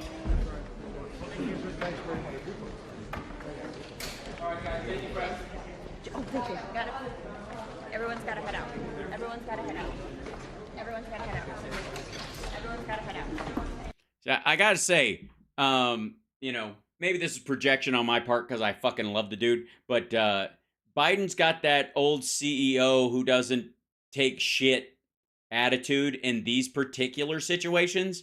This is why the bipartisan negotiations that he's a part of and the business community, and the union stuff that he's a part of, all of that goes well because he's fucking good at it. That's why he ended up being the vice president. That's why Obama picked him as the point person on so many things, and why he was the leverage guy for the Senate to get stuff passed, because he knows how this shit goes. He knows how the other side tries to use it for politics and PR. He knows what stuff they'll push you through, and try to get you to accept when you have no interest in it whatsoever. And he's seen enough bullshit. Me too. I'm a fucking stan. Fucking Biden, man. Old-fashioned president. Thank you.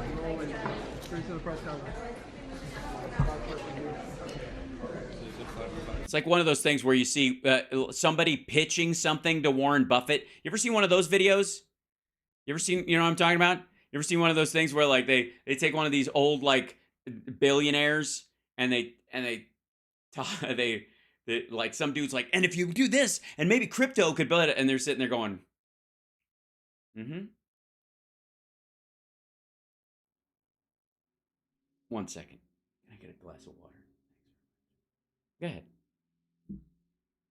Like, you know what I'm talking about? That it's exactly that. Oh, it's so fucking good. And they hate him for it.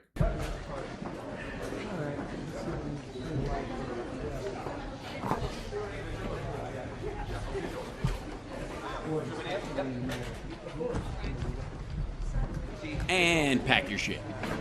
So that's the end of that. Now I'll see if I can dig up. And by the way, chat room, hi, I love you. Thank you for the Venmo, for the super chats, for the support, the Patreon love. My left earpiece always schmoolies on me. Oh, by the way, I decided couple of things. One, and I think this is from the story that they've hold on. That I think CSL put in here earlier, which is pretty amazing. Is this it? Yeah, this is it. I know that's the fucking.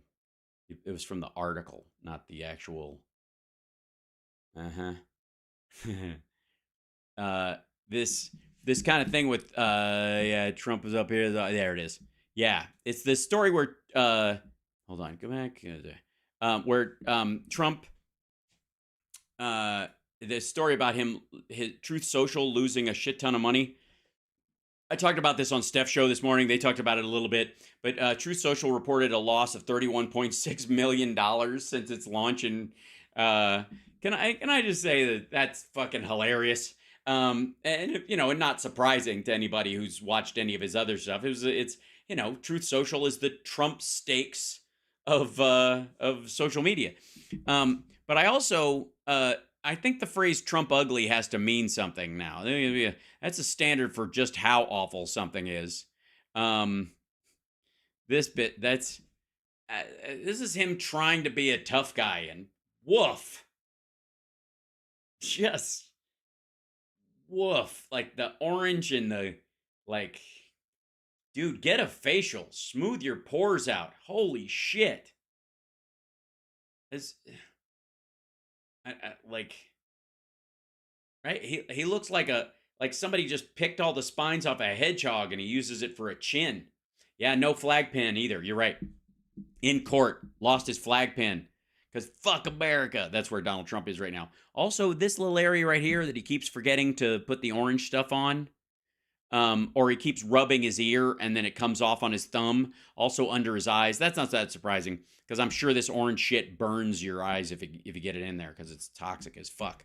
But whew, that's fucking rough.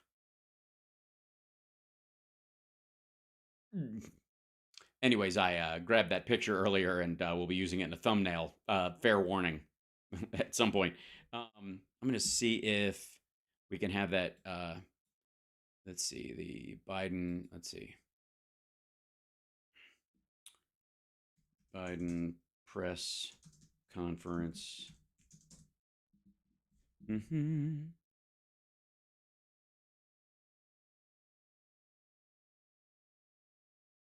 was this? Let's see, 3 weeks ago, today.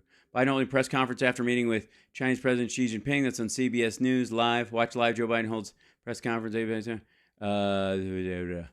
we go. Click here. What to expect from Xi Jinping's meeting? No, okay. Where is the linkity link? It hasn't come on yet. He's not there yet. Yeah. It's soon. Well, good. That'll give us time for part of one more video. I've got it up and everything. Hold on 1 second. This is Yeah, here it is. So let's take a look at. I don't know if you guys know the McCarthy Shovegate thing, but apparently Kevin McCarthy shoved Tim Burchett, a Republican of Tennessee. We got Californians shoving Tennesseans. It just ain't done, folks. That ain't cricket. That dog won't hunt. So this is the post breakdown, how it went down, what happened, where the elbow went, what it came out the other side, got him right in the kidney, which I can't believe.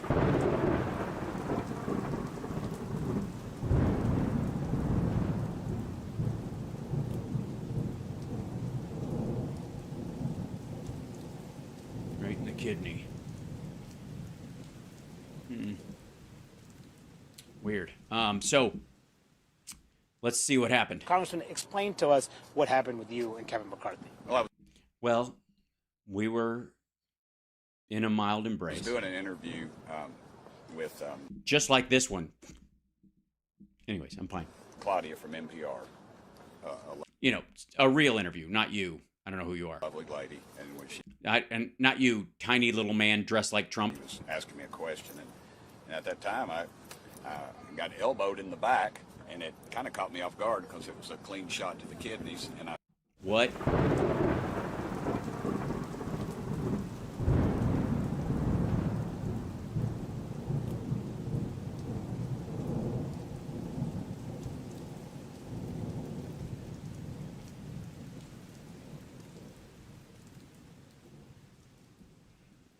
Turned back, and there was Kevin, and I being Kevin. For a minute, I was kind of, what the heck just happened? And then and I was like, Kevin happened. I chased after him. Of course, he's as I've stated many times, he's a bully with $17 million in a security detail. He's the type of guy that, when you're a kid, would throw a rock over the fence and run home and hide behind his mama's skirt, and he just. Which fence would that be? Or in general, is there a? No, there's okay. Just, he just he's got $17 million in a rock and a skirt to hide behind. From behind, that kind. Yeah, from behind stuff. That's not the way we handle things in these two. That ain't how we do it. We meet on the hustings. Water pistols at dawn. Fill them both with mayonnaise, and whoever has a homophobic heart attack first wins. See, if we have a problem with somebody, I'm gonna look them in the eye and talk. Right, not give him a shot right in the rib cage. Okay, so he walked down the hallway. Walk me through this again. He's taller than you. You're wearing this floppy jacket. How could he have even seen you underneath that thing? Hit you in with his elbow. Yeah, you can go on Claudia's Twitter account. Yeah, go watch her. She's got footage of it and stuff. Don't ask me about it. I've got to report. I haven't even filed a police report yet. It pretty much her ex account. Right. It's very accurate. Okay, so then just explain. So you chased him? What do you mean you chased him? I just ran after him. I was like, what the heck? Why'd you do that? Because it was like I said. I'd heard that my mom always told me that if another House representative hits you, it means they like you. It means they're sexually attracted to you. Specifically to whatever part they hit you in. And apparently I've got some sexy kidneys.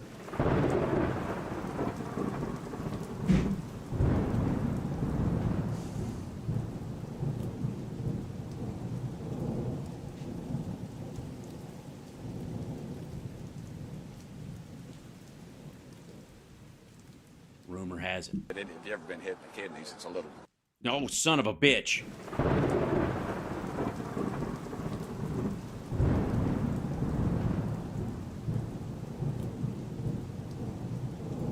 They're doing this to me on purpose.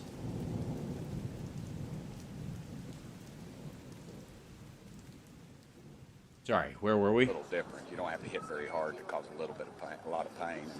And so well, yeah, if you're a wuss. And he just, of course, as he always does, he just denies it. Or this is an exciting story. You lost me after bully $17 million. Blame somebody else or something, and it was just little heated, but I just backed off because I saw no reason. I wasn't gaining anything from it. And everybody saw it, so it didn't really matter. Wait, he responded to you? Yeah, he just acted like, what are you talking about? Who are you? That kind of thing. And it's just, I think that's symptomatic. Hey, do me a favor next time. Hey, Tim Burchett, next time you tell a story, why don't you just pretend that Kevin McCarthy is a UFO, and instead of bumping you with his elbows, he anally probed you on his mothership, because you could use the same accent and still end up it'd be more exciting. Think of the problems that he's had in his short tenure as speaker. And were you face to face when you had this interaction? Yeah, but there's security. Were you tip to tip? Were both of you aroused at the time? Detail, and I get it. They were doing their job, so it wasn't exactly like he wouldn't turn around and face me. He kept scurrying, trying to keep people between me and scurrying. It's a little tall for a scurry, but sure. And then so where did he? I just let it go at that point. All right, I'm bored by this now, motherfucker. Hold on one second, guys. I'm gonna check and see if the president's gonna come out. Are they gonna do it exactly at like now? What do you think? It's 5 o'clock, so it might be on the. I don't know when they're gonna do it. Do they have a? Not yet? Okay.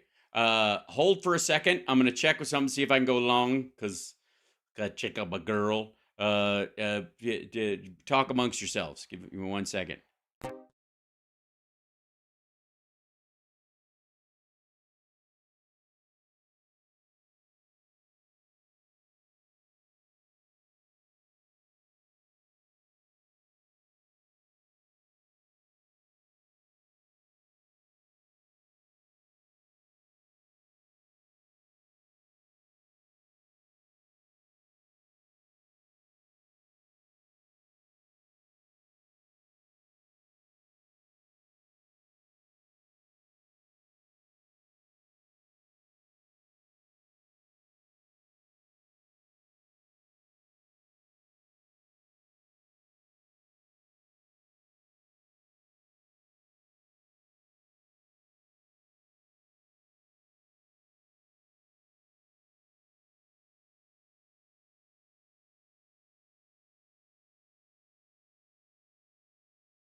Let's see if it's not there yet. Let's hit play on this thing. U.S.-China Summit. Almost. Will begin shortly. That's all we got, so we'll talk amongst ourselves. There you go. Hi, folks. This is the screen. Huh? Very exciting. President Biden holds a press conference about this stuff. I don't know what the timing on this will be, but we will find out. It's very exciting, and it's very upsetting to all the people who, in Trump world. I can't believe Kevin touched me in my wiener, in my sack. Comer Moskowitz. Oh yeah, that business. Let's see. That's this business. Let me see if I can find it. Yeah, this business. So this is I think what you're talking about. We'll jump in here. Since we're about to see Joe Biden be a fucking adult, let's check in on these guys. Something. Actually, he said that the Biden administration can't have it both ways, and I agree with that, Mr. Chairman, which is why I'm happy to yield you some of my time today, Mr. Chairman, because I think you owe it to the American people to explain why you've gone on Fox News and told people that while the president was out of office, he had a loan with his brother, and in a way they were evading taxes.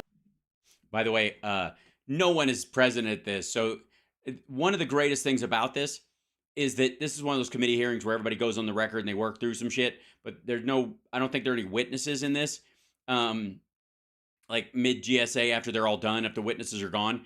And the fact that he's this mad when nobody is in the room just shows you how, like, fucked up Comer is. It has come out in the public that you also do business with your brother with potential loans. And so since you have framed that and manipulated that with the American people, that Joe Biden did something wrong when he wasn't in office, I just would like to know if you would like to use some of my time. I would love it. Okay. You retweeted that story. Completely false. I've never loaned my brother one penny. My father, who was a dentist, which explains a lot. In eastern Kentucky, no less. So he had a lot of free time. had some farmland.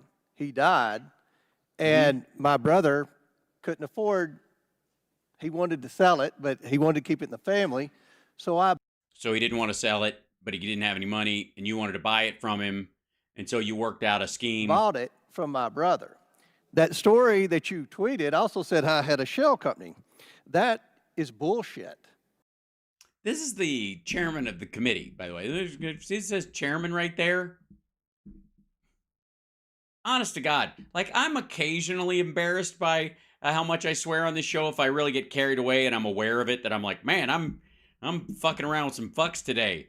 But if I was, we were all waiting for Donald Trump to quote unquote be presidential. But I can say for the record that when I'm chairman of the oversight committee, I'm not going to use this kind of language. I'm going to be quite the gentleman. You can come to Monroe County. Yeah, but nobody wants to. And look at all the land. You mean this unproductive tracts of land that you just own for control purposes? That is titled in that LLC. I think that the problem is, the White House tried to get CNN to write that story. They went around and investigated all this bullshit that Ian Sam. That's two bullshits. Wait, are we keeping track? Just trying to tell people that only dumb, financially illiterate people pick up on. Oh, I see. Why would dumb, financially illiterate people pick up on it? They wouldn't, get confused by, maybe. If they're dumb and illiterate financially, they would get confused by it. But if they can pick up on it, that means it's so blatant that even dumb, financially illiterate people can pick up on what you're doing.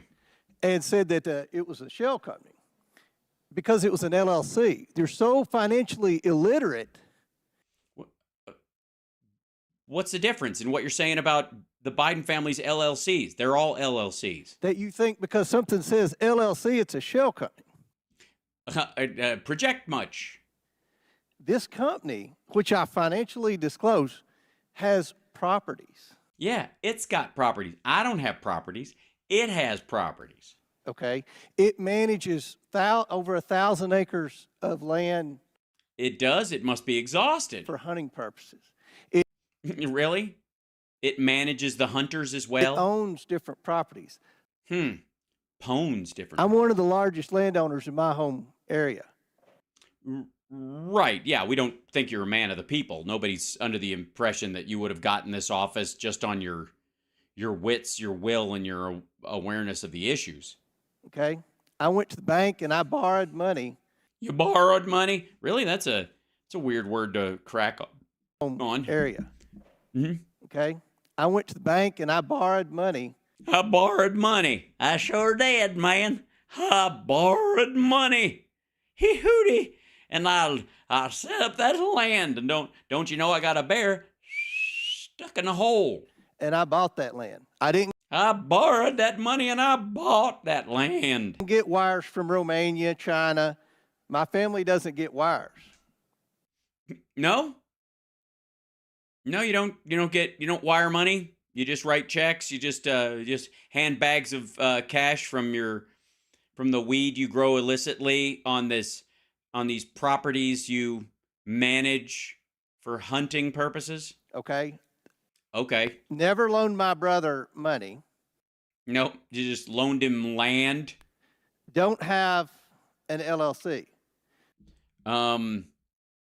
Yeah, you do. But you and Goldman, who is Mr. Trust Fund, continue to try to reclaiming my time. No, I'm not going to give you your time back. We can stop the clock.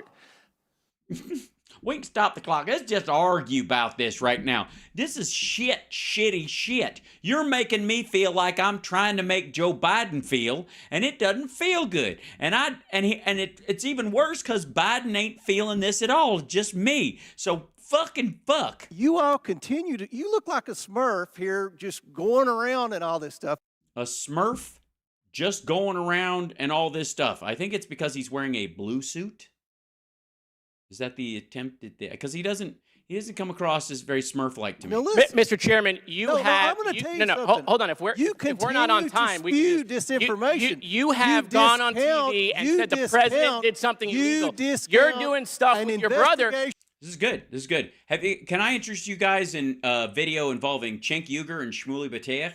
I'm just saying, there's some pointers that you might be able to... The American people have the same questions. Why should they believe you? Why should they believe you? Why should they believe you? There's a different rule for the president. There's a different rule for you. Why should they believe what you're saying, Mr. Chairman? Why? You go on Fox News and say loans and deals are a way to evade. Everybody goes on Fox News. We all go on Fox News. I borrowed that money, don't you know? Isn't that just that debt's crawling up my spine right now? Taxes. We don't know that's what you're doing or not. We don't know. We have no idea. We're supposed to take your word for it. But when the president you've says already been proven a liar, Mr. Moskowitz. What's that? You've already been proven a liar. Who's proven me a liar? You? Yes. Your word means nothing, Mr. Chairman. Go to my hometown. There's a camera crew there today, an opposition research crew there today. Really? Are they hunting or? Mr. Chairman, this. So is that why you're a little sensitive about this? It seems to have gotten under your skin. I'll pay for your ticket. I think okay. There are no flights to that area. I'll pay for your ticket and your bus fare. American people have lots of questions, Mr. Chairman, and perhaps you should sit maybe for a deposition. I will be happy. I will sit with Hunter Biden and Jim Biden, and we can go over our LLCs. That'll be great. Our LLCs. I'll make sure the ranking member is happy that you'll sit at a table. All right. And your brother. That'd be a good idea. your brother, your accountant. From Chairman, I make a point of order that we should return to regular order for the benefit of the other members. The ranking member makes a good point. I'll reclaim my time, Mr. Chairman. I'll wrap it up quickly. All I'm saying, Mr. Chairman, is you may have done nothing wrong. No, but you tweeted that I did. Oh, he's very, very sensitive about this. I'm reclaiming my time, Mr. Chairman. There's a story out there, right? Because we believe everything in the media, like when you go on Fox News and say things and everyone says that they're true with innuendos and ifs and maybe, the Biden family, the crime family, all this nonsense. But when it happens to you, it's fake news. And what I'm saying is there should be the same.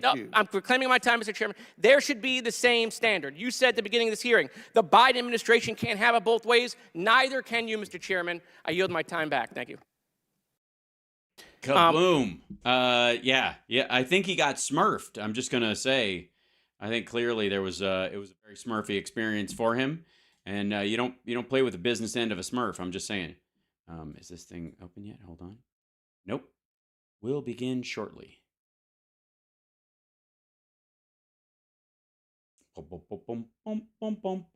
Okay. It is. I'm over my time for today, and so I'll probably pull this and do it tomorrow if that's okay with you guys, and go into what they deal with, and it probably I don't know how long it'll be or whatever, because I've got to go run an errand for my girl. That's what I got the message on my wife for. Anyway, so if that's okay, I will talk to you guys tomorrow. Is that fine? I'm reclaiming my time, Mr. Chairman. I'm reclaiming my kidney.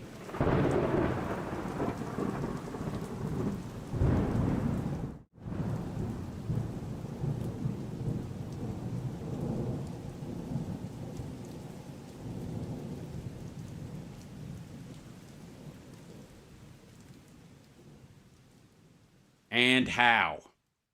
Thanks.